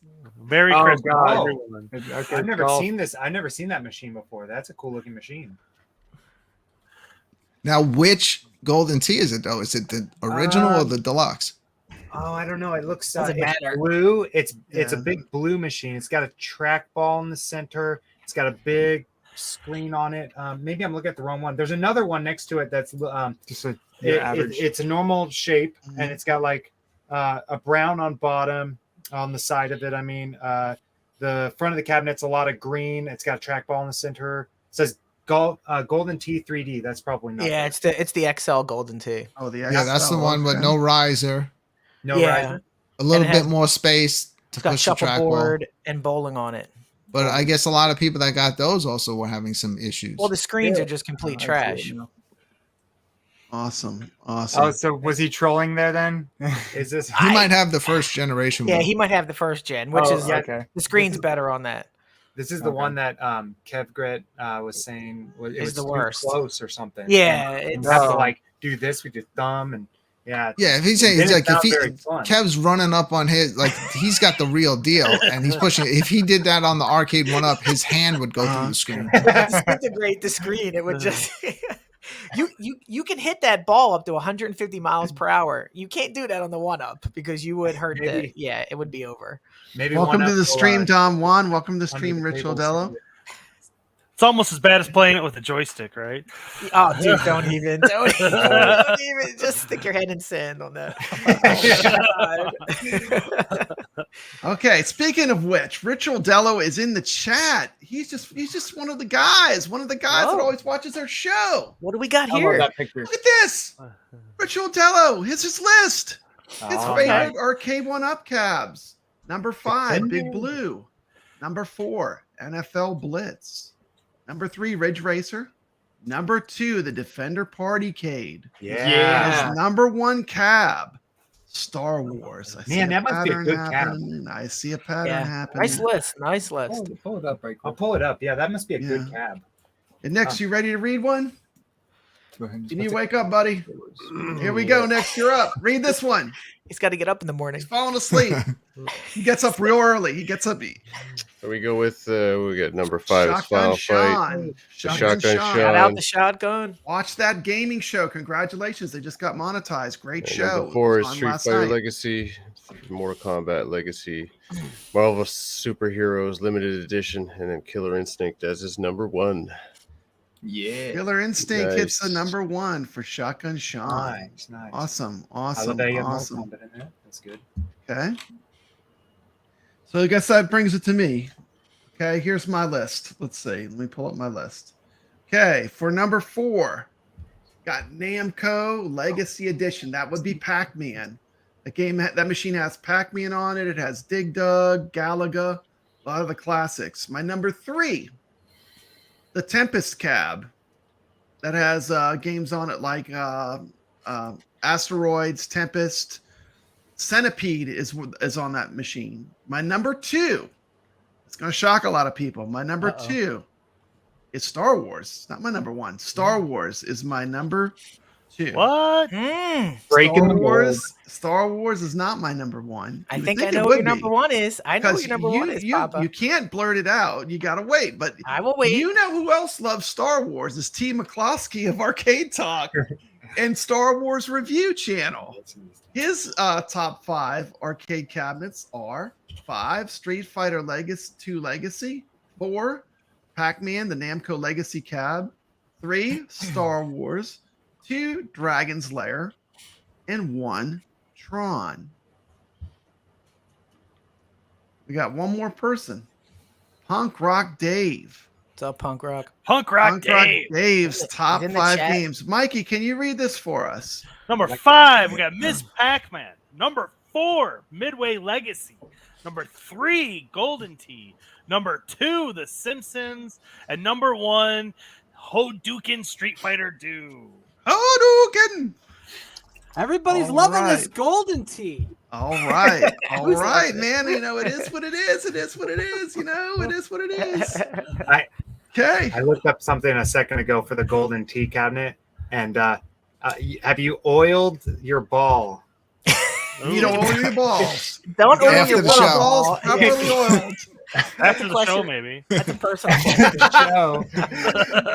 Speaking of which, we have the product for you. Steps, can you pass your Mountain Dew to Nix? Nix needs the Mountain Dew. Pre-Wars Blues says Nix needs the Mountain Dew. Nix is fading fast. We gotta hurry. Nix is fading fast. Nix gets up so early in in the morning. Absolutely. He's about to just drop off. And he's in Canada too. It's East Coast. Yeah. He's on a different time zone than all of us. Okay, so thank you to Punk Rock Dave. Punk Rock Dave is a great supporter of the show. Punk Rock Dave is kind of like the average man, so I always trust. Like when he gives me his opinion, I know I can trust it. Punk Rock Dave is an avid arcade game player and an avid player now of real pinball. He goes places and plays pinball just like Papa Brad. One more thing. He's in a pinball league. Yeah, Mikey. One more thing about Punk Rock Dave. He's actually the best content creator out of all of us in the home arcade space. He does amazing content. He's so good that he refuses to do content on it. yes. He's a real content creator, like professional. Like, we're all ham and eggers in comparison. Yeah, you should play Circus Interstellar. We have a special in the chat, top 5 from Chaotic BPR. Go ahead, you can read it. Yeah, so his my top 5 Arcade1Ups. We got Class of '81, Star Wars, seems to be a popular choice, Blitz, Killer Instinct, and the Shinku Hadouken. Awesome. So we're seeing a trend with some of these cabinets. Trends. A lot of these cabs they keep coming up, which tells you that they're great. Okay, but you know what time it is now. Bedtime. It's time to go back to Grover. The next is time to wake up to go to work. Yep. Somebody shake Nick. Yeah, somebody Grover's shake my Nick. dog's name. We're going back to Grover and John. Chuck worked for him. This is it. This is numero uno for all of us. So here we go. Two. Let me finish it up, okay? The last one is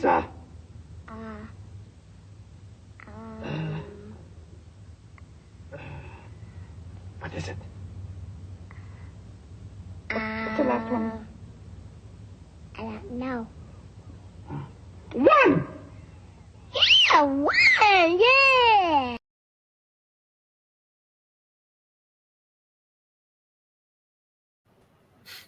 That's pretty cute. Okay. Now we're in number 1. And not only do you need to say what your number 1 is, but I'm going to put up you have to tell us why you picked this cabinet as your number 1 cabinet. Okay. So I put a little reminder. Okay. So we're going to, not only do you have to explain your choice as your number 1 Arcade1Up 1 cab, but you need to tell us why it is worthy of being the number 1 cab. And by the way, I want to remind everyone, Circus Interstellar is available on now. Steam right now. On Steam for $9.99. Okay. Thank you so much for coming on the show. We're going to bounce over to Mikey J. My number 1 is my Marvel pinball. And the reason it is number 1 is because it knows that it's a virtual pinball machine. It's not pretending to be a real pinball machine. It's got 10 very good and fun and engaging tables. And unlike the Star Wars, you don't have to listen to the sequel crap. It's all just good stuff. Yeah. It's the best pinball machine Arcade1Up has done. So that's my number 1. Excellent. Nix, you're up. Number 1, Star Wars. Number 1, Star Wars. Why? Why? Because it's the best cabinet they made. Arcade1Up plays really good. I like the yoke. Pew pew pew pew pew. Where did your because it's Star Wars, yo. Unique controls. It has an authentic look of the arcade cabinet. Okay. Okay, you're gonna get kicked off the Rexer show. What is the number 1? This is it. Rexer's watching. Golden Tee. This is a positive actual comment. The number 1 must What is own the number Arcade1Up is the Defender Partycade. It is the best product. Why? Let's start with the games list. You have Sinistar, you have Gorf, you have Klax, you have Wizard of War, I believe, all appearing for the first time. You have an arcade authentic Defender layout finally, or as close as we've ever gotten to a layout. Defender plays perfect on it. You have the space. You don't need a full 3/4. It just takes up a counter. You put it right on there. And the price point was $120 you could have gotten it for and lower. I know. So that is why it is the best. So what does Arcade1Up do? They stopped making it. They Good stopped job, making Arcade it? One Up. Good Okay, job. we'll get to that at the end. All right, we get a sorry. chance. I promise I we'll had let to throw- everyone speak. I promise you we'll get a chance to speak about All right, it. drum roll, please. My number one, hands down, no questions asked. Sorry, you're right. Arcade1Up product Number one isn't Arcade 1Up even product a of all full-size time. cabinet. It is also the Defender Partycade. What? Come on now. You know, Brooklyn. You know. Every single game on the Defender Partycade is great. You got 10 great games, just like kevgret just said. Come on, Sinistar, Gorf, Wizard of War. You got Rampage on there. You got Root Beer Tapper. Yes. Clax is a great puzzle game. Defender with the proper control scheme. Tapper too. Yeah. You got Gauntlet. I can play that all day long. Hell yeah. And Joust. And it looks amazing. Like hanging on your wall. Exactly. Put it perfectly the same height as the control decks of the rest of your home arcade, and you're ready to go. It's got a little light up marquee. Yeah, the control deck is a little shallow, but man, the screen is the same size as The a layout. full Arcade The layout 1-Up, is and the it's correct crystal Defender clear. layout. It feels bigger, Brooklyn, Buttons when are in you're the right standing there. spots. Yeah, Okay. All right, I mean, Steps. you can't go wrong with the Defender Partycade, but good luck trying to get one. That's the You can't get them anymore. Now we go. Now we go to Steps. Let's give Steps the floor. You know what's not available on Arcade1Up? This wonderful classic game called Berzerk. And if you love Berzerk and you like the movie Killer Clowns from Outer Space, you'll love the game Circus Interstellar. Now available on Steam. Plug. Get it on Steam now. Of $9.99, $10, whatever. It's not $9.99. Look at Papa Brad with that big clown nose on. Look at that clown nose on Papa Brad. Go pick up that game. Go pick up Circus Interstellar. It's fantastic. Thank you guys for being here. They really do need to make a Berzerk cabinet, though. Like, come on, like, oh, that'd be so cool. How is Berzerk not on an Arcade1Up cabinet? Yeah, or Frenzy. It's like, Frenzy. Berserk and Frenzy. But we do love Circus Interstellar. We have Frenzy on iiRcade. iiRcade as Frenzy. Yep. Yeah. Anyway. iiRcade has the ColecoVision Friendly. Let's not get into ColecoVision stuff though. Back to my back to Steps. The number Put Nick's full screen. He's like success. every audience member right now. Yeah. No, don't put me. Nix has been up since real early this morning. Give him a Nick's break. gonna smash a wall. The number one Arcade1Up cabinet I have owned is the Street Fighter 2 Yoga Flame. I knew you were gonna say that. Yep. Which is similar. Obviously, it's the exact same cabinet as the Chico Hadoken everyone's saying is their number one. Except it's got a different look, but it's orange instead of blue. It's got a great games list, 14 great games. It's got a good mix because you get the Street Fighter fighting games. You get a slew of great beat 'em ups like Final Fight, like King of Dragons. You got some shmups on there that are fantastic, like Gigawing, and that other one I played the other day. I can't think of the name off the top of my head. Pro Gear. Yeah, and you did a stream of it. One of the best. It's got a great games lineup, and you could get it pretty affordable, like $400 to $500 if you want the light up marquee in the stand, the riser. So it checks. I think it checks all the boxes. Other than the fact that it has the crappy 1-up controls, it checks all the boxes. So there you go, number one. Well, no Arcade 1-Ups check the controls box, so that's a good one. Okay, awesome. And we're gonna get to Papa Brad, my number one pick. I mean, y'all, kevgret knew it long ago. Defender Partycade. I know it. I mean, they gave me Defender with pretty much correct control mapping. You can't play Defender without having the button layout like that. You can't play. It's a very fast twitch game. You need to have the correct controls.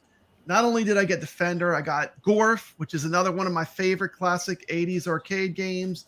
I got Tapper, I got Gauntlet, and I got all those great games. I just love the Defender Partycade. Like for me, I mean, yep, it's my number one video on my channel. 11,000 views. 11,000 views on my Partycade review. So I'm gonna have to go with. I mean, the Defender Partycade for me is the potential of Arcade1Up being actually reached. And, I would say for me, it was the best one for me personally. As an 80s gamer, someone that loves 80s real arcade, it kind of hit the right the right feel and the right games list. Wizard of War's on there. It's just, I love that cab. I'm so pissed I didn't get it during that I got it for a little over $100. They blew them out for like $100 steps. It was nuts. It was crazy. You had to get their name drawn out of a hat or something to get it for that, though. Really?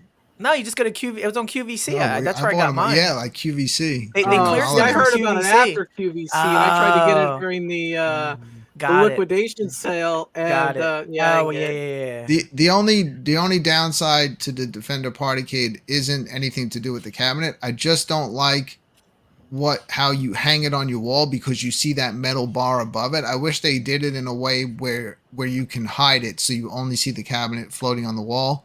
But I'm trying to think about a way to mod that where I can put it back up without seeing that bar on top. Does that cabinet actually like stay on the wall or door pretty good? It comes with 3 ways. It comes with these little door hangers, which I never use. I just put those inside one of my full-size Arcade1Ups to store it away. It comes with these big wooden legs that stick out pretty far. Oh, okay. If you want to just put it on the counter. But I think the nicest way is neatly putting it on the wall and hiding the wire. So you just see that thing floating there.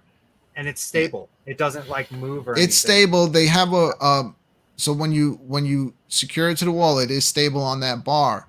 And then it has something on top that you can turn. And they actually want you to screw down into it, but I don't want to put a screw into the actual cabinet. Then they give you the bottoms to screw up into it so that won't move anywhere. But I just refuse to screw into it.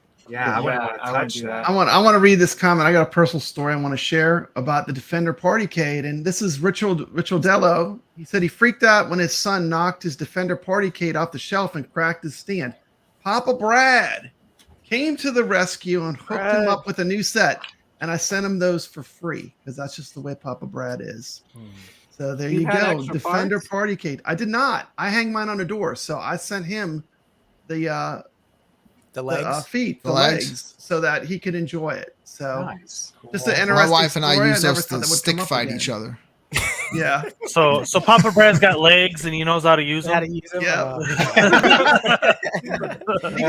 You have a show you're gonna be playing music on soon. Huh? I do. Yeah. It's gonna be amazing. If we're gonna plug it right now, let's plug it right now because that was a good little thing to talk about it. This Tuesday will be my first episode, 10:30 p.m. Eastern. It's called Rock and Retro. I'm playing music and playing retro games. And I'm not worried about making money off it. We're here to have fun. It's gonna be on awesome. MJP Games and Movies and MGP. Want my MGP? I want my MJP. Yeah, and I was a musician earlier in my life, and so mixing retro games and music is always something that I kind of wanted to do. And I got the bug scratching, and I feel like it's. There's a little bit of a gap in the community for something like that, Absolutely. You can turn it on and do the dishes or whatever, like it's just gonna be real chill, and we're gonna play some rockin' tunes and play some games. Yeah, sounds fun, dude. I'll be there. Cool. Awesome. Brooklyn, what do you have coming up? What is this? Finally, we've been doing this show for well over a year now, and it is finally happening. At Games is joining the iiRcade on the Friday night arcade show. So happy because you gotta recognize the community out there. I've seen in the chat rooms over and over so many huge fans of the At Games. We've all owned these products for a while, but if we were gonna put them on the show, we wanted to represent it properly. We wanted HDMI out. We finally figured out how to get that done. This week, the Friday night arcade show. Welcome the Legends Ultimate to the show, and we will still be doing iiRcade content. Look forward to seeing everybody there. Awesome. Yes, sir. Absolutely. And let's see. Hey, I got something I wanted to add. Okay, go ahead. Yeah. My number one, if it exists, would have been Gauntlet Legends. Legends. Legends. I need that. That'd be so awesome. Yeah. Yeah. Yeah. Nobody's touched that game, unfortunately. Yeah, I think it's hard to emulate. Yeah, Is it? I'll play it on my Rock and Retro show one of these days, though. Yeah. Nintendo 64 has it, doesn't it? Gauntlet Legends. The Dreamcast had it too. That you could play It's it on on the original Dreamcast. Xbox as well. Well, it's Gauntlet Dark Legacy. Dark It was- Legacy. Yeah, Love that game, yeah. man. Okay. I also have it on the Dreamcast.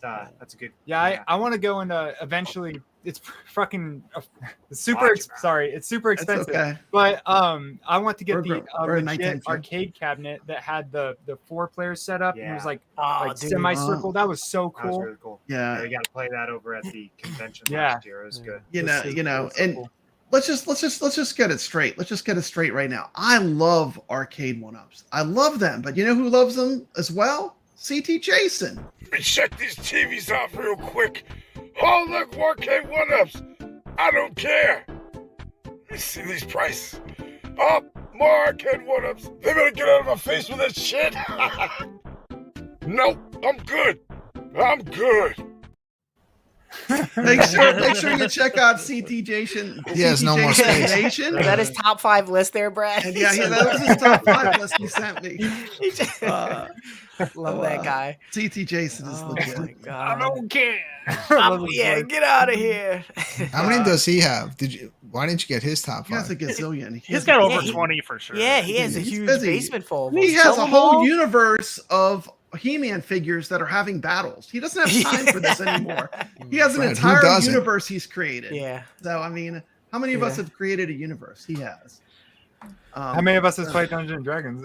That's what I'm talking about. Back in the day. A long time You've ago. created universes. So really exciting steps. Your channel's been blowing up, man. You're almost. Tell us about the sweepstakes and your events you have coming up. Okay, we're trying to get to 1,500 subs, and at 1,500 subs, thanks to Die For Bobby Vu, we're going to be giving away during a sweepstakes format, right? A Killer Instinct Arcade1Up, a Outrun Sit Down Arcade1Up, a PlayStation Mini, iiRcade stand, some other things. We're giving away lots of prizes. Lots of stuff. At 1,500 subs, I am at 1,420 subs. So we're getting close. And once that happens, and Bobby Vu is not in Vietnam or Thailand anymore, we will convene and have a stream. Awesome. And determine the winners. But you have to be present in the stream to win. And you I have love to it put when the you have to be hashtag in the present. stream That's to the win. way to do it. That is the way to do it if you're doing a sweepstakes. You have I'm to not be there. checking- You have I'm to not be checking there. people's messages or any of that. You get in the stream, and that's how you do it. Yeah, but how can you do it with everyone question mark on the wheel? I don't get it. I don't have a wheel with question marks. on it. Oh, So you're not okay, going to have a never wheel mind. with a bunch Sorry. of question marks. That's awesome. Sorry about that. The guys from Ettinsoft should Speaking of subs, I subscribe to just hit Steph's channel. 2,200 subs Yeah, today. guys. And you never know. Let me double check. Time to get some When free Steps stuff. hits 1,500, you might Honestly, you can get your first Arcade1Up Yeah. cabinet for Yeah. free. Cool. I want to subscribe to all you guys. And I'd love to. We both love to join you guys on your On more own separate shows and channels stuff. if That'd be you're super doing cool. anything. But yeah, I'll check to see if I'm subscribed to Steps right quick. Yeah. I was gonna say that Abstaining. PlayStation, the PlayStation Mini, that thing's pretty cool. You can actually We modded. modded it. Yeah, so you can play like any PlayStation 1 game on it. It's so much super better. cool. We were playing Yeah. Papa Rappa the Rappa. Did Yeah, you mod it? Yeah, Parappa Did you the mod Rapper. it with that blue crack stuff? Those USB sticks? Do you remember those when that guy's in jail now? If it's Oh those boy, blue- oh boy, Oh yeah, yeah. boy. They were all the names of different next. drugs. Yeah, Oh, they were man, all what? drug names. So there was he put out multiple game packs for the PlayStation Mini, and he named them like crack, cocaine, and the guy's in jail doing like 10 years. He Who got was caught. this? Who is this? I'll look it up. It's the guy that invented those drives for the PS Mini. I'm sure the chat knows. It was that's hilarious. So, hilarious. yeah. but he wasn't actually selling drugs though. So didn't No, they he was selling. investigate He that? was selling ROM. He might as well have sold drugs. He was selling ROMs. Might have got less time. Okay, we're on Same our thing. next question. This is what Kevgret's been waiting for. These next two Hey. questions. There's 3 questions left. I This don't is even know these Kevgret's- questions. What do we got? These What do we these got? are the ones he wants to go. Uh-oh, I We'll do. let you start it off. All right. What's the Here's question? questions. Are you buying more Arcade1Ups? No, come on. There's nothing Wait they a can minute, put. though. What Okay, here's question 2, the follow-up. Okay. What could Arcade1Up do to entice you to get a new cab from them? This is a two-part question. Yeah, I mean, my full disclosure, my grail was Blitz. I said to Rexer, if they make a Blitz and it's done right, I'm buying it. Why? Because it's one of my childhood games. It's 4 players, and it's something that's infinitely replayable. Well, guess what? They shit the bed with it. So how can I trust them that they're going to do any? Well, the Ettinsoft guy dropped the F-bomb, so I'm okay, yeah. Go on now. Here's what you have to ask yourself. Everyone in the chat, ask yourself this question. Is there anything in your house that you can't play right now that you ever wanted to play? Then why would you spend $700 for it individually, like Smash TV and Robotron, when you can turn it on right there? Any game is in your house. So there's nothing. Games can play Robotron? At Games can play Robotron. Smash TV? Really? Smash. Really?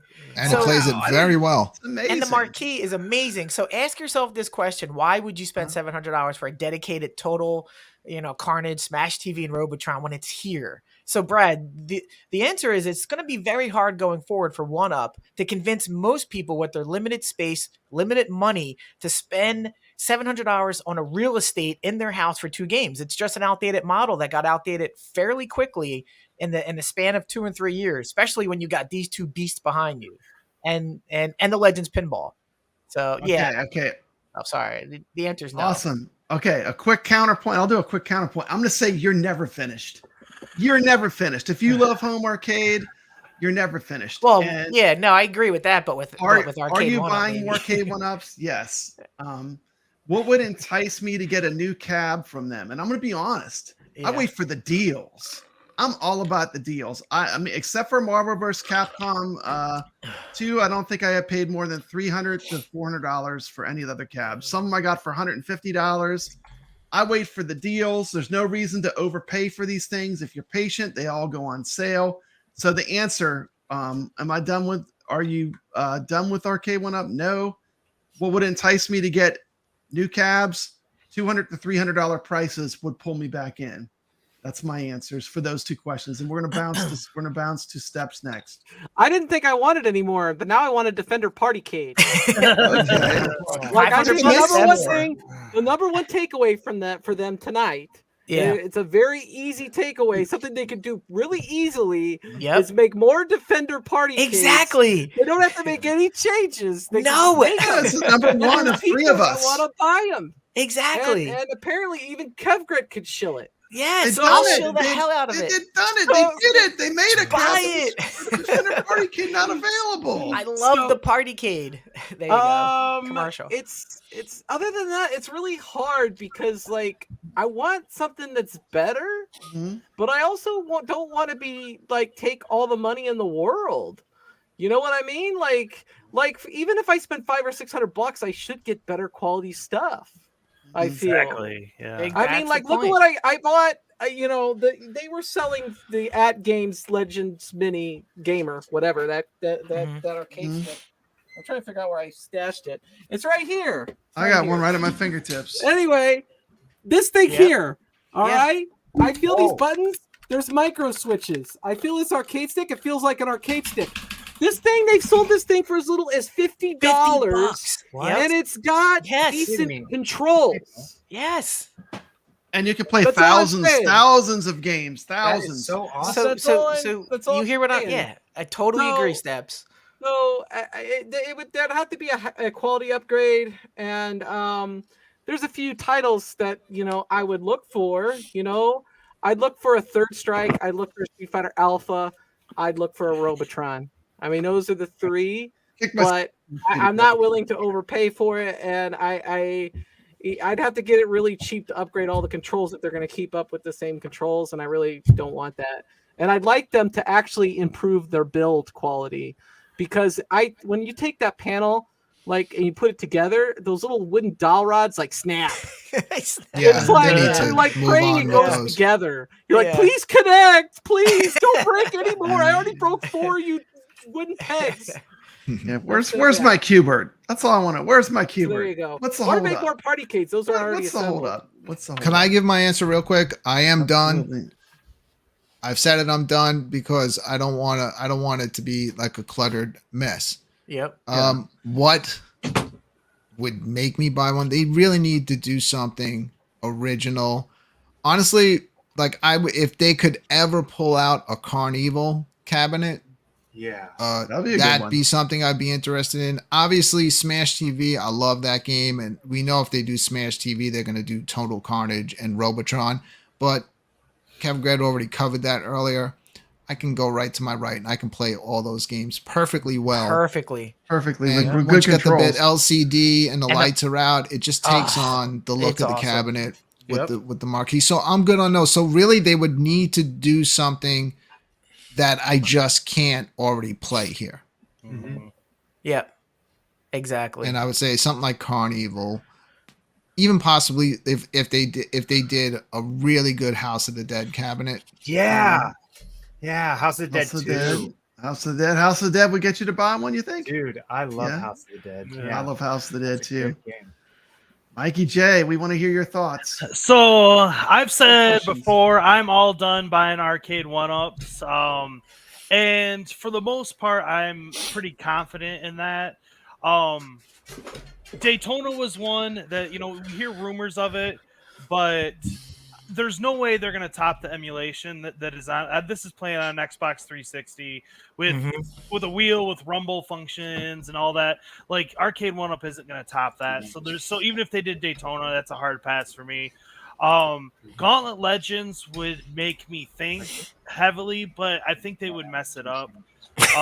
You think? And then the Sega Model 2 fighting games like Virtual Fighter 2, and stuff like that. All of the Sega Model 2 is highly, forgotten. It seems like by all the arcade companies, none of them want to touch it. What happened to Sega? Where's the Sega games at? If you go back to the arcades back in the 90s, there were Sega cabinets all packed over with Sega games. Great Sega games. House of the Dead, Daytona, Virtual Fighter. I mean, they were mentioning all these are severely underrepresented in our home arcades. So those would get me thinking. But again, Don Juan has a real Smash TV. He doesn't need a cardboard. We don't need a fake one. He's got the real deal. Dude, here's my pushback though, Mikey J. Like I'm on Facebook, I'm looking at arcades, and they had a Virtua Fighter cabinet, and it looks gorgeous. $500, real thing. Real thing. What? Yeah. Real virtual. Yeah. Well, for me, like I have those games on MAME with emulation and stuff, so I can play them. So it's not like I'm dying. Like I got House of the Dead on here and everything as well. So it's not that I can't play those games. So there's really after I converted my Street Fighter into a Switchcade, which steps you were talking about, Street Fighter, Third Strike and the Alpha series, they're all on Switch. And I was telling the guys, recently, like my little blue over there, all those Street Fighter games play much better, smoother on my Switchcade than they do on my little blue because they messed up the emulation on them. And I know that He Who Should Not Be Named did a fix on it. But having said that, they had one job. And they failed on it. I can sit there and boot up Street Fighter 2 Champion Edition or something, and if I try to do 10 Hodoukens, I'll probably hit 7 or 8 of them. On Big Blue, I'm probably hitting 4 or 5 of them. It's just something's off with the emulation on it. It just is. That's a shame. It's not more registering your. Is that also the one that sits low? Is that? Yeah. And I have IL sticks and hat buttons in both cabinets, so it's not a joystick issue. It's something's off with the emulation on it. Like a delay or something. Yeah, it's not arcade perfect. Okay. And the fact that you can get all those games on the Switch, I'm a big proponent of the Switchcade. Switchcade's amazing. It solves so many problems. Switchcade. Yeah, every time you guys said Switchcade, I thought Switch. it was like a Nintendo Switch arcade or something. It is. It is. What? Yes. It is. So basically, they sold Intex sold a control deck that you can replace in certain Arcade1Up cabinets, where you can then connect your Switch and you can use your controller that can play all your Switch games on your arcade. Mario. I play Mario. Yes. But Dude, not I could play just Dark Souls on that thing, man. But not just that, though. You can Yeah. play not just Switch. It'll pretty much take any console because the way that the Bluetooth is set up and the input. So I have iiRcade. I have a bunch of videos showing. So it's a Swiss Army knife of Gen 1, and it's so amazing. Mikey J cannot sell it enough. It is. It takes your cabinet and puts it pretty much up there with any console, any game. Okay. Wait, there's more. There's more. Question 8. Areas for improvement. We're oh God, Brad, you saved the longest for last. I told you would have a chance to speak. Areas for improvement. All right, areas for improvement. Communication with their audience. They don't respect their audience. Quality improvement for the parts. Prices are too high. You're recycling the games too much. We're tired of it. Come on, guys. You need better release schedules. You shouldn't sell a Mortal Kombat and then 3 months later sell the goddamn same Mortal Kombat with the same games just as a deluxe. We can't have this anymore, and you've been doing it for too long. So what you need to do, listen to the community, give us our Partycade back, number one, as a sign of good faith, lower the prices, increase the quality, stop releasing Pac-Man, and give us better games this year. Sorry. Can I go next? I want to add on top of for something. improvement, Mikey J. I agree with everything kevgret said, and I would also add to it: stop the BS games you guys are running on YouTube with your content creators and everything, and run a legit, respectable business. Yeah. Period. Yep. Yeah. 1000%. Who wants to go next? Do you dare? They don't want to go. I kind of said my piece about the buttons and the sticks. Because obviously AdGames has got that figured out, and iiRcade did, even though they're not there anymore. The wooden pegs really piss me off. It needs to be something better. It really does. That's the worst part. I would rather them fix that. On the iiRcade, that iiRcade cabinet is rock solid. It doesn't move at all while you're playing it. I'd rather them fix that than the buttons and sticks, because I could put my own button sticks in, even though I shouldn't have to. Right. But the quality of the build is a huge issue for me. Inconsistency on the marquees. And telling me that I have to buy a Pro line for an upgraded marquee. What the hell is an upgraded marquee? It's stupid. It's standard. It should be standard. For me, sorry, I gotta say that. I think kevgret hit so many points. Big thing for me.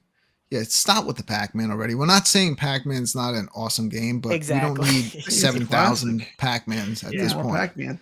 Honestly, when you walk into an arcade, usually the first thing you see when you walk in is a Pac-Man. But that's not who's walking up to it anymore. Like that's nobody. Like we want to play different stuff. Like the community has been telling you the games they want. Yes, but they don't now, listen. Now they're moving into like arcades of like the new generation for kids nowadays, but it's like I don't know. I think they're making mistakes that way. My biggest thing always with Arcade1Up is that I have never purchased one that did not in some way come damaged. I wish they could figure out a way to actually just better quality control when they pack the stuff up. They do seem like they stepped up their game on that, but still you can never get one of these things out of the box without some sort of defect or damage on it. And I think a lot of the Arcade1Up community, they're always talking about form factors and how the cabinets look. Maybe that's important, but once you tuck them in, they're all lined up. What really matters is the game. Like that should be the number one focus before anything is make the freaking game work the way it's supposed to. Exactly. Yeah. Exactly. When they send in replacements for your screen, are they sending in glass? No. And that's it. I mean, that's pretty much all. I'm going to go with say. mine. The biggest area for improvement is pricing. They've gotten more and more expensive. In my opinion, they're pricing themselves out of the market for what they're doing. I mean, if you're going to charge a lot of money, it better be high quality, Right. When it was $300, it was okay. I knew I was going to replace all the sticks and buttons. I knew I was going to have to work on it. But when it's $700 and I have to basically gut the machine to make it where it's something I'm happy with, that's a problem. So my number one area for improvement for Arcade1Up would be pricing. They're getting too expensive for what you get. That's my opinion. they're getting so expensive that people are actually realizing I can get the actual arcade for either cheaper or a little bit more. So people are moving in that direction. Yeah. So you know what though, Papa Brad? Here's What's the that? thing, man. When they were selling them all for 300, but see now they sell them for 700, and then 2 months later they sell them for 400, and then 6 months, 12 months later they sell them for 150. So there's no consistency. No. Yeah, the thing is, when they start at 700, and in 6 months I'm paying 200 for it. Like, I mean, if I paid the 700, I feel like I got gypped, don't I? Well, why would you buy it at 700 ever? I don't anymore. I will never buy one. The only one I bought at full price was Marvel vs. Capcom 2 because I wanted it so bad. You had to pre-order it. I had to pre-order it. If you it. didn't pre-order it, you're missing out. I would miss out. FOMO got me. You fell when you for it. got machine. When you got 10 content creators pushing, FOMO. You got to get these pre-orders. They're you don't be ass out. You can't be assed out. Yeah, they're pushing the FOMO, and then Arcade1Up's making their money off the pre-orders, and then after they get that crowd, they lower it down, and then they get another bit of money that they make around 300-400, and then when whatever they got left, they clearance out. If you're going to shill for something too, you should always shill for the best price for the consumers and the best quality. There's two things that I feel like I want to shill for, and that's a good price for the people that are buying the machines, and for the good top quality. That's what we should be shilling for. Arcade1Up is a fantastic product for 150, 200, 300 price range. Above that, that's when the issues, I would say across the board for all of us start, popping up. Absolutely. And also, don't forget to pick up Circus Interstellar, an amazing game that is out right now on Steam for $9.99. If you love classic arcade titles like Berzerk and love clowns like what that appears like on screen right now. What about Frenzy? Right now, when go you to play Steam. four players, it's awesome. Yeah. Unlike the iiRcade, it's got 4 players. You can play 4-player on Steam. Yeah. And unlike the iiRcade version, it's actually out. And it's not. Is it $700 or is it $600? How much is your game? How many hundred is it? It's $800. It's $800. Oh, I gotta get that. How many hundred is it? We can give you a deal for $400. Yeah, I knew if I waited, I'd get a deal. I'll wait next month. It'll be $150. Oh shoot! Mitchell Delos making his little comment on something they can improve. His final straw was what they did to customers who bought the 149 Ki. Then they said they had none. Then a few days later, it came up in their store at $5.99. I'm not going to read the rest. That's The $599. guys from We don't have Ettinsoft any. We don't have any. He forgot to put some words at the end. What I don't know what he stopped typing. Listen, some letter. And Goofy Foot's kind of like where I'm going. Like my number one criticism of them is like if the prices have gotten out of control for what you get. That's my main criticism, You're gonna forget about it because they're having a big sale coming up. And we'll be talking about that tomorrow night on Arcade Talk.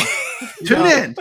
They will be better off going back. This is from Goofy Foot. They would be better off going back to Gen 1 and let third parties upgrades have their market. I mean, when they were $300, I was actually happier because it wasn't, I didn't mind putting in the work to mod them to make them, what I wanted, Yeah, these companies, they don't think about how it returns when you give to the audience. Absolutely. Like when you give to the people who are buying your console or your cabinet, they want to buy it more if it's reasonably priced, and you are caring to your customer. If you just are going for the quick buck, you're gonna get a lot of money right away, but then you won't last. And quickly be pushed out of the market. Yeah, and they don't think about that. Yeah. And Dawn was saying, ouch, hurting my iiRcade feelings at Ettinsoft. It's okay though. I'm sorry. Once he who shall not be named finishes all this business with the we're not gonna have any problems with getting games. That's right. Yeah, supporting indie developers. And that's my thing too. Papa Brad purchased every iiRcade game. I bought them for the most part. I mean, I might have gotten one or two occasionally, but for the most part, I bought all the games. And I don't mind buying games. I will pay for good quality games that are, well emulated if they're classic arcade games, or good quality new modern retro games. I'm all about that. I like supporting developers and buying the games. I've been playing them for free for years through emulation, and just do it right. If you're going to do it right. That's my point. If you're going to do it, just do it right. So I have a little Circus Interstellar story I want to tell real quick. Okay, let's get you on full screen. This is going to upset some people in the audience, but this is just how I am.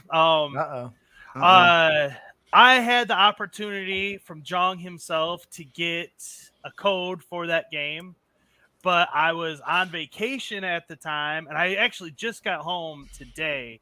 So it was like I didn't really have the possibility to download or anything. I kind of wish that I would have gotten it though and done a giveaway on it. But yeah, I'm like the one person in the iArcade community that could have had that game and turned it down. But I'm gonna get it on Steam. I'm gonna get it on Steam. You'll get it soon enough. It's all right. And then once we get all that business taken care of, it's going back on that system. It's going back on there, and we're all going to be able to play it. It's just a matter of time. It's just a matter of time. Back to the trial of trying to figure out how to get it to run good and smooth on that damn console. But we gave away 10 codes. They were all successfully installed on the arcades. No problem. Did Papa Brad ask for a code for himself? Did I ask for a code for myself? No, I didn't ask for a code. I didn't. Me and Brooklyn did not. We gave those codes to the. Gavin 10 codes. We gave 10 codes away. I got Nix's code. Okay, actually, no, I'm silly. I see it running in the background on Brooklyn Menace's thing. Yeah, that's cool. So let's see here. What is this? Let's see. 1UP is leaving their devoted base, begging for the masses. They need to play both sides of the field, and we will buy additional ones. The masses will not. In other words, he's saying they need to look at some of the other titles they're missing. Things like Qbert. I mean, like people that are into 80s games love Qbert, and it's a unique game. Like you can't set your arcade up to have diagonal controls. It's like it's a unique experience, There's a simple way to do Qbert because they don't want to make these 3/4 scales and pay for all the shipping and deal with all of that thing of it because it's going to cost them a lot more money. Make a partycade that we can hang on our wall, at our the door. same time, you re-release the Defender Partycade. There you go. Happy. Look, one takeaway. Look, Arcade1Up. We're giving you the $1 million ideas right now. Here's what you need to do right now. Arcade1Up from the iiRcadians. You need to release the Defender Partycade. Free the Partycade. Qbert. Put Qbert as a Partycade right now. Free the Partycade. And then, while you're at it, since you own all the rights to the Raiden games, release a Raiden's Partycade. There you go. Arcade1Up, before you release it, you need to just send me an email that you're doing that so I can sell the one I currently have for $900. $900, yeah. And then I'm going to buy a new one for $100. Yeah, and let's get it straight, too. I still love iiRcade. I mean, half of the ROMs on the DIY multicades have issues. That's why the iiRcade games were worth purchasing. They went through every game and made sure the game was optimized. Yes. And then when iiRcade was around, they gave us an amazing leaderboard system that was fun. You could get on the leaderboards.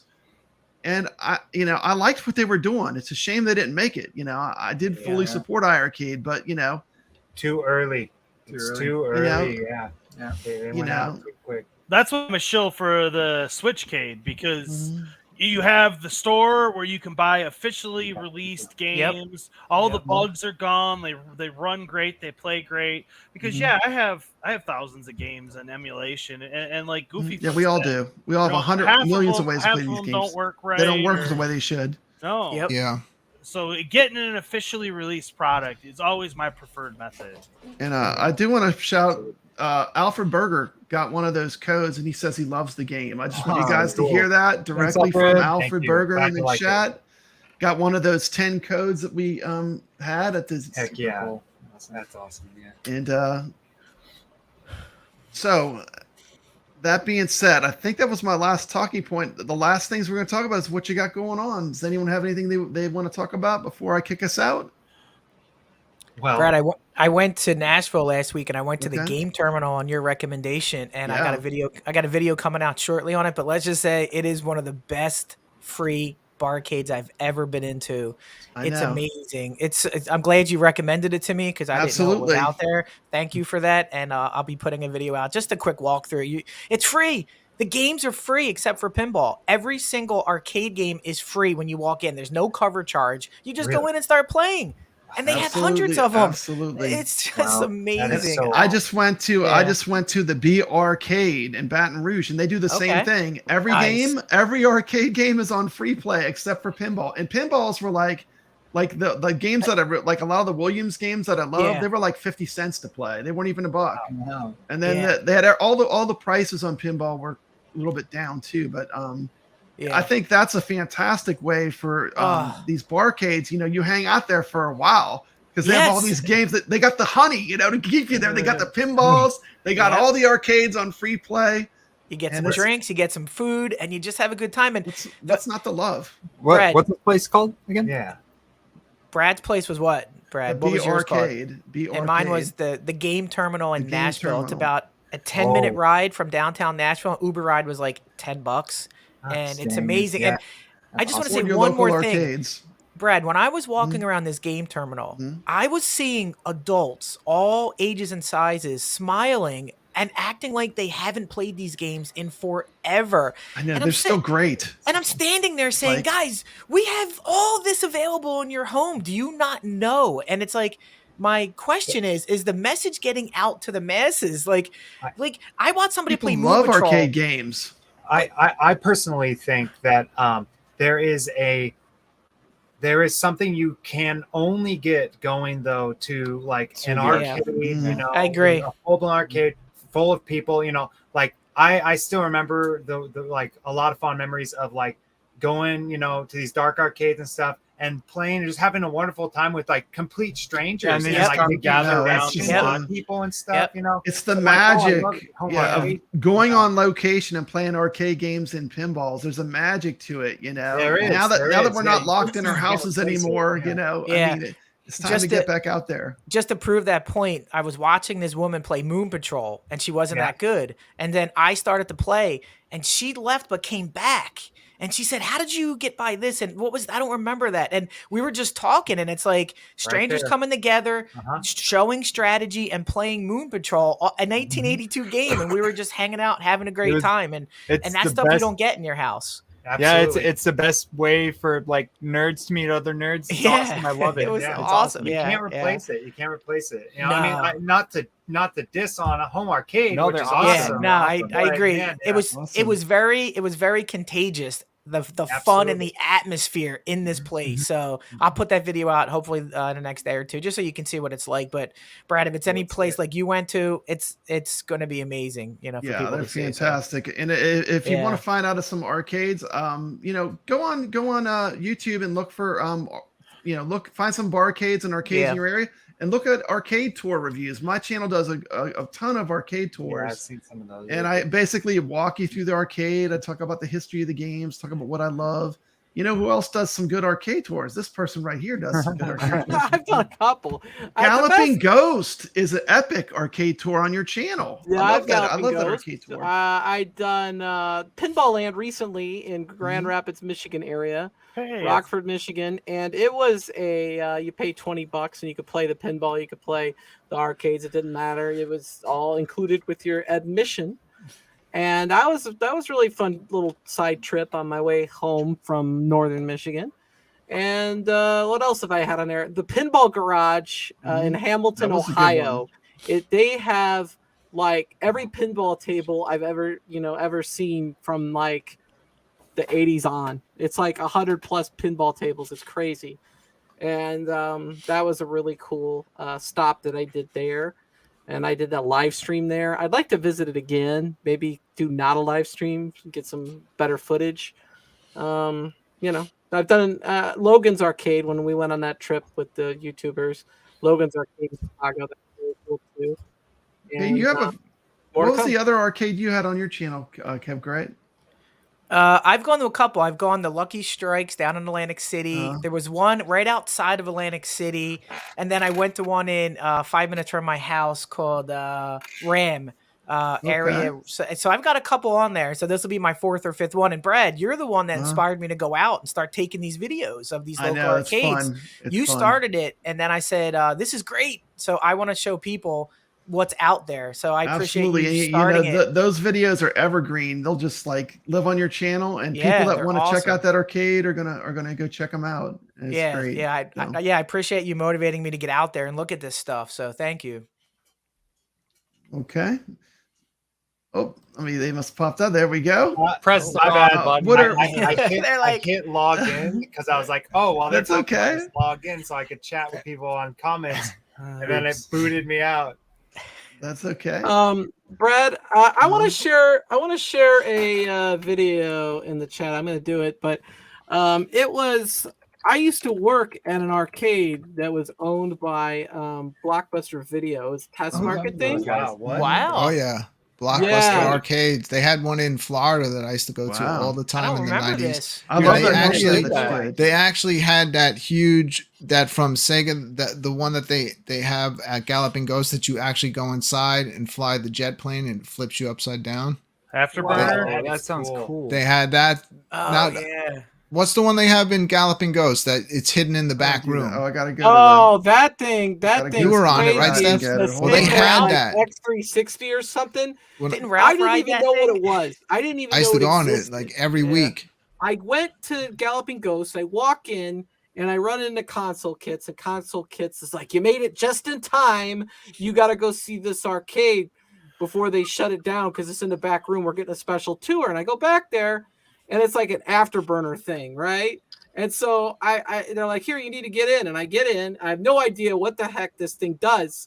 And then the next thing I'm doing is I'm going upside down, spinning around in circles, trying to straighten out this jet. And I'm like, "Oh my God, I hope I don't have a heart attack. Oh my God, I hope I make it through this." And then I lived through the damn thing. But it's very dark. It was crazy. You see here, they got like this Aerosmith looking generic guy on the screen and people hanging out and partying. I had to find like. I didn't do private parties ever. I mean, I probably provided food for them because I worked in a restaurant too. The logo, I did a lot of jobs there. I did not mean to do that. I didn't know I could get do too that many views, but like, I really wanted to document my experience. That's interesting to know. I could do that with my joystick, my arcade. That's stick. the block party, huh? Anyway, yeah, they had more than the arcade. They had like a McDonald's play pit for kind of ugly. I remember like going back here several times to one of the managers, where like the seats move and stuff. You know, after work, and you know, I told Casey it was pretty cool. And then go play Daytona USA, Blockbuster Arcade. Wow. Block party. You know, just have a good time after work. And you know, I was 18 at the time, so I wasn't even of age. I remember driving home drunk. Oh, and I already listened to my drunk stories. Oh my goodness! Whoa! What did you just say? I was 18. I was underage, and I could get drunk at work. Oh my God! When you're 18, you do stupid things, and that happened. That was the manager's idea, not mine. Block party. This is a great. Yeah. You know.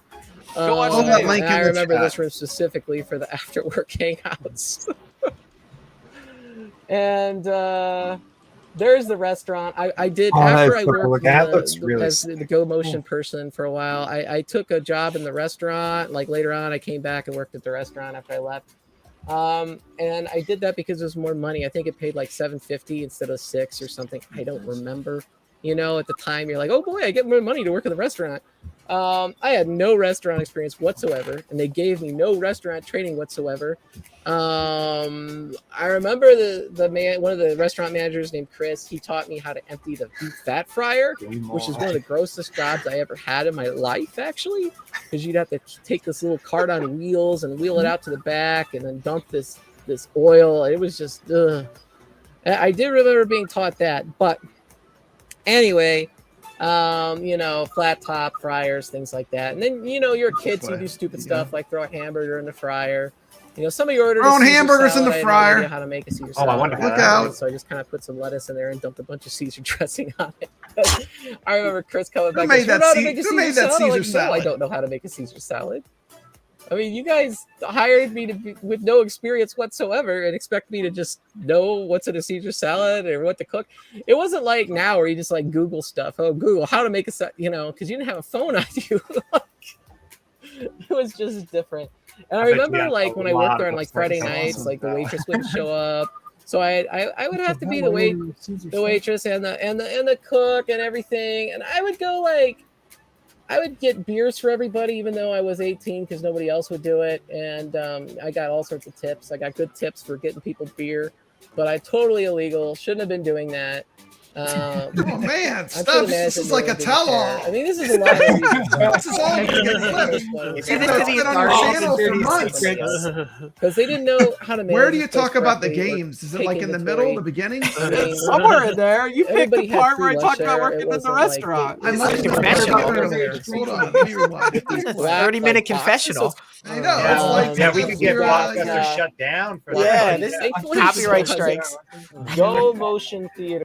Out and had the ride running. I was talking about the motion movie theater that was in there and everything. I remember the most. It's like there's this lava, and this went on for like forever. You're going through the lava like most of this movie. It looks like it's very. See here on the far right of the building after you enter.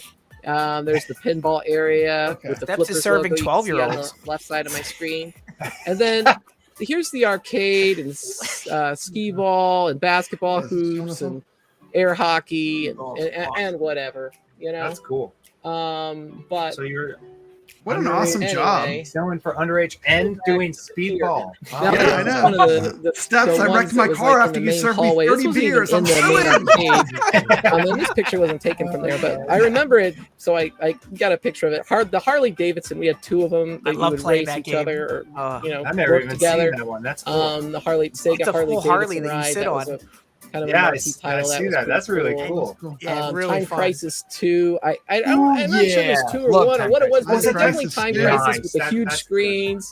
I remember playing that. It was really got 24 people watching. This is a Marvel Capcom. This is after Closure, and I was really sad that when they got in this place after Closure, great video. Marvel Capcom was kind of in rough shape. I'm gonna watch this now. I want to see what else she was into. Coke too. Don't forget yeah, that. And these arcades are those gray ones. They're just like what they did to have old titles. They didn't have the actual Centipede arcade. They Centipede, like old, clunky, gray-looking things, you know, and you could see they have like the Arcade1Up plexiglass on them. That is such a boring looking cabinet. And they would play the Centipede. game on these generic gray cabinets. Oh my god! And look so that was cool. Oh, we had an 8-player Daytona USA with the screens. Even like this was a lot of fun, and I can't tell you how many evenings that after work we would play Daytona USA. And after I think work, I passed it already. There was an X-Men Street Fighter cab. Pop open the machines and play. Played X-Men versus Street Fighter.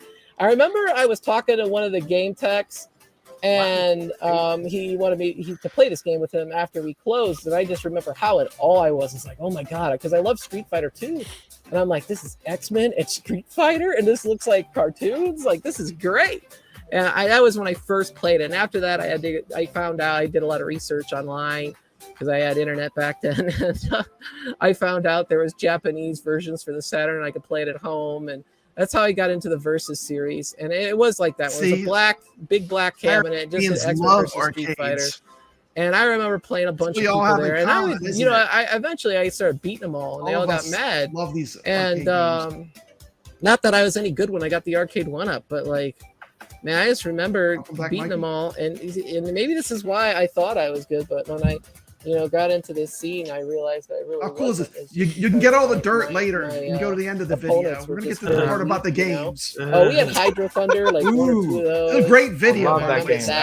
We had Jurassic Park. Dude, they just put a Jurassic Park cabinet in the pizzeria close by our house. Yeah, nice. Dude had some cool chops. Yeah, too bad it's broken already. Yeah, too bad I worked there walks into the arcade and the pinball at the same time. I want to go back. Oh, there we go. 8-player Daytona. 8-player Daytona. Nice. There you go. I love how all the screens are connected like that. Yeah, we used to sit there for hours to not get drunk. I mean, it's just what it was. And there's after Closure. You can see they still have the skee ball there. This is actually from the block party after Closure from that Indie DDR website. And where's the Arcade1Up skee ball machine? Quite a bit of skee ball. That's how you did a lot of fun. Dude, that sounds like Steps used to instead of using the skee ball, she used to use an 8-ball of Coke. Got 25 people in the chat. They want to hear all the story, all the dirt on steps, all the clips you need. Here's the party room, and you can tell this is after closure. The doors are removed. Party room. This party room was themed, crazy parties back there. Looks like Vault Tech. In the back left here, you can see like Vault Tech, yeah, from Fallout. Right next to the in the vault picture show and the restaurant. And let's see. Oh, that's the restaurant. But see, it was coral reef themed and very 90s, very coral reef. Yeah, super 90s. I love that. I don't know what they were thinking here. I mean, coral reef, like the water. I remember it's making a comeback, Goofy Foot. Very dark. You can see here they got like the mullets are making a comeback. Unfortunately, I'm not reading that partying. I didn't do private parties ever. I mean, I probably provided food for them because I worked in a restaurant too. I had a lot of jobs there. I did not mean to do that. I didn't know I could do that with my joystick. That's interesting to know. I could do that with my joystick, my arcade stick. Anyway,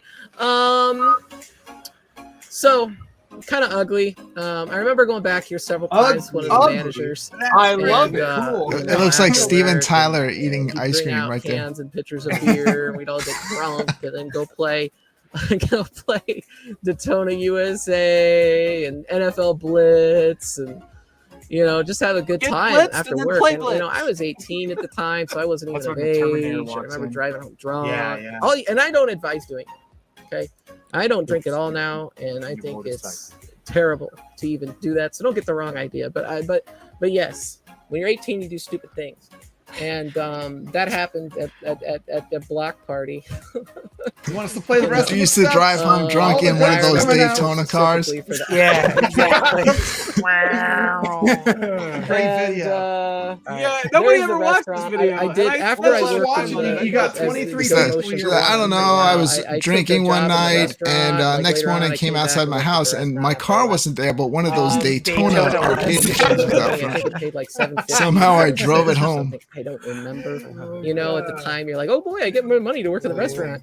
I had no restaurant experience whatsoever, and they gave me no restaurant training whatsoever. Back to the dirt. That's probably why the food was so great there. One of the restaurant managers named Chris, he taught me how to empty the beef fat fryer. Well, I had about a variety of jobs there. I loaded the game cards. Card on I wheels ran and the wheel it movie out to the back and then dump this. I worked oil. in It the was ball just pit area for adults. I did remember being taught that. I can't hear steps over steps. Anyway, make sure you get steps to subscribe. You're kids, you do stupid stuff. Get her to 1,500. Stop interrupting yourself. Caesar salad. I had no idea how to make YouTube.com. It's Steps Gaming. Kind of put some lettuce in there and dumped a bunch of Caesar dressing on it. I remember Chris coming back, goes, "You don't know how to make a Caesar salad?" I'm like, "No, I don't know how to make a Caesar salad." I mean, you guys hired me with no experience whatsoever and expect me to just know what's in a Caesar salad or what to cook. It wasn't like now where you just like Google stuff. Oh, Google how to make a salad, because you didn't have a phone on you. It was just different. And I remember like when I worked there on like Friday nights, like the waitress wouldn't show up, so I would have to be the waitress and the cook and everything, and I would go like. I would get beers for everybody, even though I was 18, because nobody else would do it. And I got all sorts of tips. I got good tips for getting people beer, but I totally illegal. I shouldn't have been doing that.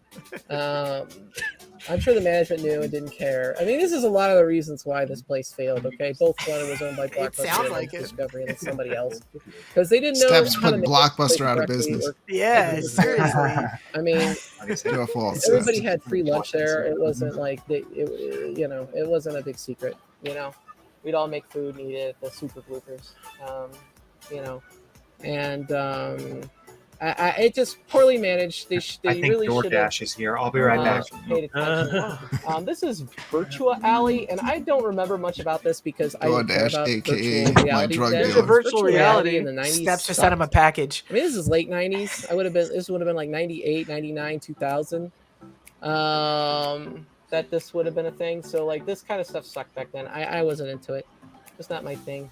Still sucks mostly. So, Virtual Alley. Oh God, old virtual reality. I think that's people throwing up after playing that. Brooklyn. I played a little bit of that when I was younger, and it was part of my. Oh yeah, I know what I want to do. Back when I worked in the restaurant, I'll bring up the restaurant picture again. When I worked in the restaurant, I remember one of the game techs. he came back there when I was working, and he's like, "Let me show you a little secret." I'm like, "What?"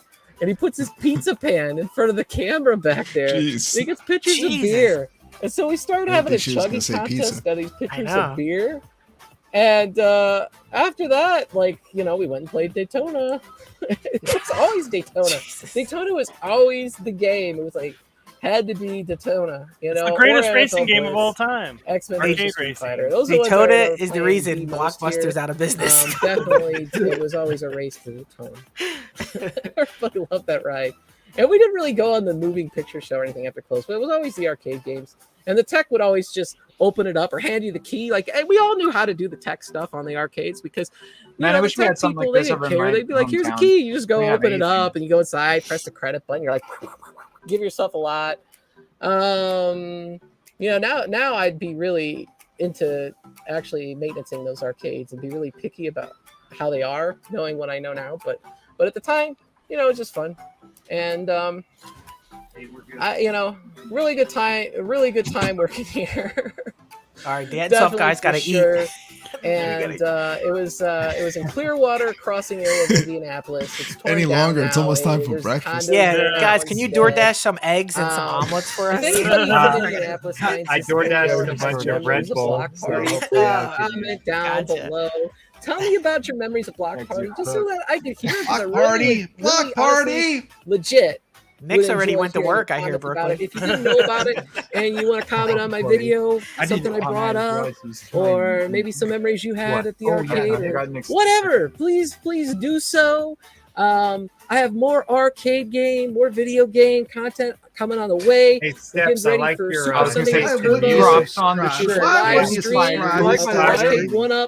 Arcade1Up.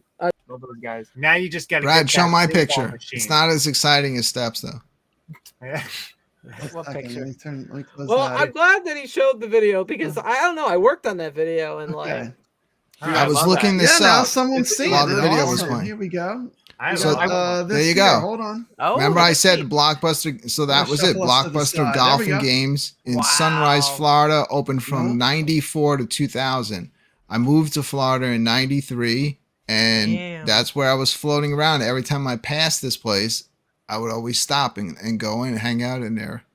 And that's like, I remember in the center of the place, like it was like on a riser. It was like the centerpiece was that huge globe that would flip upside down.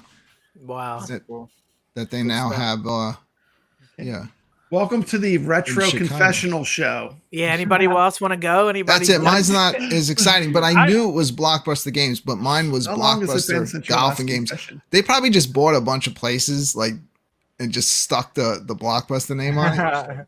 I used to go to Chuck E. Cheese and crap in the ball pit. Is that a confession? Oh my goodness. I have a retro confession. That's how you game. Oh my goodness. Now, it's a game of you have to swim through the ball pit and dodge Yeah. the hurt. Like, Oh, dude, the ball pit was dangerous. yeah. That's what would happen at that Block Party adult McDonald Playland area. Wow. Is that one time, like it was when I was there as a customer. I went there with a friend, and there was like you're crawling through the tubes, you know, because there's tubes and ball pits and slides and all that. And my friend goes, "We're gonna go in this tube." I go, "Absolutely not! It smells like shit." Oh my goodness. He I goes, think I was there. He goes, Wow. "Yeah, I'm gonna do that." I'm like, Wow. "I'm not." And he comes out the You other love side home and he's arcades. covered in brown goop. And it was like gross. I'm sorry. I'm sorry. Comment. I'm sorry. I that only I'll happened. put cute We Yoda had back that on there. one time. One What a time show. we were over at the McDonald's area, I think, right? No, this one was over at. They had this really cool place called Papa's Pizza in a town called Redmond, nearby, and they had this just awesome, huge like Massive. jungle gym, and it was like about 2, maybe 3 stories high, and it just had a lot of intertwined. Anyway, somebody peed in the slide, Yeah, and I was sliding down, and I I remember just that. barely saw it in time. I Oh, you stopped jumped out? myself, and then I had to. It was You like had to it was Did like you have to a wedge horror yourself movie and- because I Yeah, had to like- like It was a water slide. slide. Lobster And crawl there out were of kids- it. there were kids up- Yeah. Like, so you had to go. He had to go. Turn back. So turn unprofessional. back. It was a homemade water slide. Happening here. What is happening? This show's off the rails. So I got a little retro confession. Not as fun as retro confessional, peeing and pooping and stuff here, Not like, but it correlates with Blockbuster. I read in, I think it was Madden 64 for the Nintendo 64, and the case that it came in was all like falling apart. And so when I took it back and put it in the little drop box, the game must have fell out of it, and next thing you know, they're sending me, they say I owe them $120 for Madden 64, and I'm like, but I could go to Best Buy and buy it for you guys for $60, but you're telling me I owe you $120. They're like, we'd rather just have the yeah. They're like, Tomorrow that's night why on they went out of Steps business. Gaming live. Yeah, absolutely. It's Steps Retro Confession Show. After hours with Steps. After hours with Steps. She serves minors. She serves minors. I didn't know. Meanwhile, Papa Brad is playing Zookeeper happily on YouTube. Yeah. You haven't checked out my Zookeeper video. I never served minors. I was underage to serve beer. But they left me there by myself. I gave beer to adults. I checked IDs. I never served minors. Thank you. There was a bunch of 5-year-olds peeing in those tubes, drinking beers, sliding. That's why they were peeing. Yeah, they were plastered, so they kind of like couldn't make their way. Friday night arcade show. The cat. Fix It Felix going to be played. How cool is that? Yes, and we are add games into the form. I got competition. We got a topic. Go get him. Go find him. That's my buddy Tubbs. This isn't as exciting as Retro Confessions. should we do more confession Steps? Good, yeah. What else you got, Steps? What else you got? What else I got? I don't know. I'm supposed to have a tournament this weekend. It's supposed to be on Saturday. I might switch to Sunday, and I'm working on that with the Street Fighter people because it's just a Street Fighter community thing. So nice. Hopefully it'll be on my channel this weekend. Cool. I can't read that out loud. Homemade porn. Corn. Okay. It's in the chat. It's in the chat. I want to read it. It's in the chat. Oh my god. Rich Adela, was it the one on Rockaway Parkway? And Seaview Avenue on that corner? Because I used to go to that Blockbuster. Menace did come up with an excellent Arcade1Up list, by the way. Good job. So did Steps. Thank you to kevgret. Thank you to Nix, who had to go to sleep. Nix just left. Thank you to Papa Brad's Gaming. Woo. And all these legit YouTubers. Look at all these. Look at all these. Look at all these. Don't show Tim's Tiny Arcade. That's just garbage. Look at all these. Look at all these. Anyway. Oh wait, we got a cat. What do we got here? What's up, Brian? Say hello to Spawn. He looks grumpy. You like cats. If you think they're cute, I want to spawn Easter egg in one of your games. You got to put Spawn as an Easter egg in one of your games. Get Spawn in the game. He turns into a big monster. See, I knew that. I called it. I knew the one Rich Adela. So I guarantee, like, we probably used to see each other when I was younger because I used to be in that Blockbuster all the time. The only one that I knew in Brooklyn, close to where we both are from. Yeah. He's in there peeing in the balls. Right across the street from the Bayview Projects where all my family lived. We went from 26 to 17. That's 9 gone. Y'all are doing great. Keep it coming. We gotta get them all out. We get the double digits. Get the 10. Anyway, I think we had a great show. We had a lot of fun. We can talk offline. Steps will give us all the dirty, all of our confessions offline. Thanks everyone for being here. Make sure you check out. Shout out? Absolutely, make a shout out right now. Yeah, so we're gonna be come October 14th or 13th through 15th. We're going to be at a convention called Portland Retro Gaming Expo, Portland, Oregon. In Portland, Oregon, where we will be. I will be dressed up like a clown, and we're going to be doing. We're going to be showing off the game there and selling, T-shirts and whatnot. And so, say hi to Metal Jesus for me. Yeah. Say hello to Metal Jesus. Metal Jesus Rocks will definitely be there. Yeah, he always goes to that. Yeah. Sweet. Is that the guy who's on the unicycle? Or no? No. There's a dude. There's That's always the a guy on a unicycle Vader who goes guy. there. He's Darth awesome. Vader. Yeah. He's a big gaming Big YouTuber. What's his name one more time? And I'll write it down. Metal Jesus Metal Rocks. Jesus Rocks. Just look him up. You'll see him. Rocks. Okay, yeah. So yeah, if anyone wants to head over there and see us, we're going to be there all weekend. Yeah, so. we're going to be there all weekend, and so they have the booths open the 14th and 15th, the Saturday and the Sunday. So beautiful. Yeah. Cool. Okay. I have something very special to roll us out, and this is a message to all the people that say Home Arcade is dead. Here's my answer if you're saying Home Arcade is dead. Thank you, all the guests, everyone that was on tonight. We had a great show. Stick around for this video. This video is definitely a message. Thanks, chat. Enjoy. Thanks everybody. Thanks, Thank you, Ettinsoft, Papa, Brooklyn.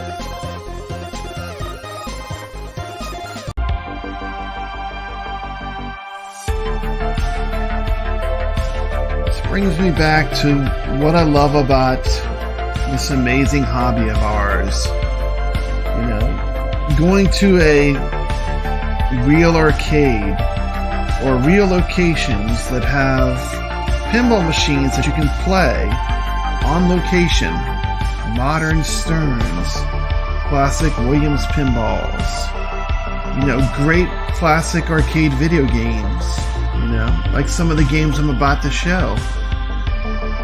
This was at the heart of why I started Papa Brad's Gaming. And the wonderful thing is that we get to experience some of this fun now at home. And it doesn't matter what brand you use to play arcade games at home. I mean, one of the great things is we have so much choice right now. We live in a golden age of home arcade. These games that were reserved as monuments in arcades, now we can play them all at home through emulation, through commercial products. Look at this high score on Miss Pac-Man. Pretty amazing. But, you know, playing the real machines is always what it comes back to. Look at the size of this CRT monitor. You know, I have a deep appreciation for real arcade games. And I just love it when I get to go on location and play these games out in the wild.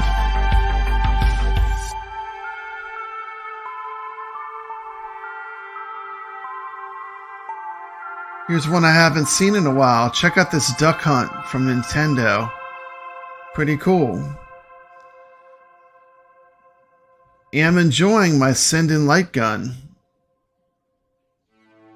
Another classic that you really can only play in an arcade is Paperboy with the handlebars and the unique controls. Looking at Rampage World Tour. And of course, no barcade is complete without an amazing golden tee. Ready to go is your number pad. Look at all that space around that trackball. This is the real deal. Shout out to the Rexer Show in Kevgret. Your number pad. Lots of space in that run up so you can play some real golden tee.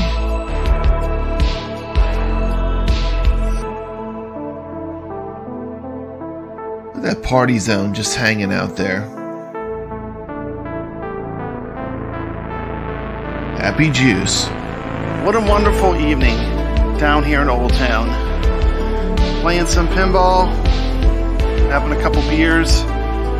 Celebrating 2,000 subscribers. To my viewers, thank you very much. I appreciate you subscribing and sticking with Papa Brad's Gaming. Thank you. A special shout out to all the people that have been part of the iiRcadians. It's been an amazing journey. Another special shout out to my good friend Brooklyn Menace and the Friday Night Arcade Show. where we come together and play games as a community. And lastly, a shout out to T. McCloskey for a brand new show that I'm doing with him called Arcade Talk. Come check it out. I think you might like it. Arcade Talk comes on Thursdays. This has been Papa Brad reminding you to always stay legit.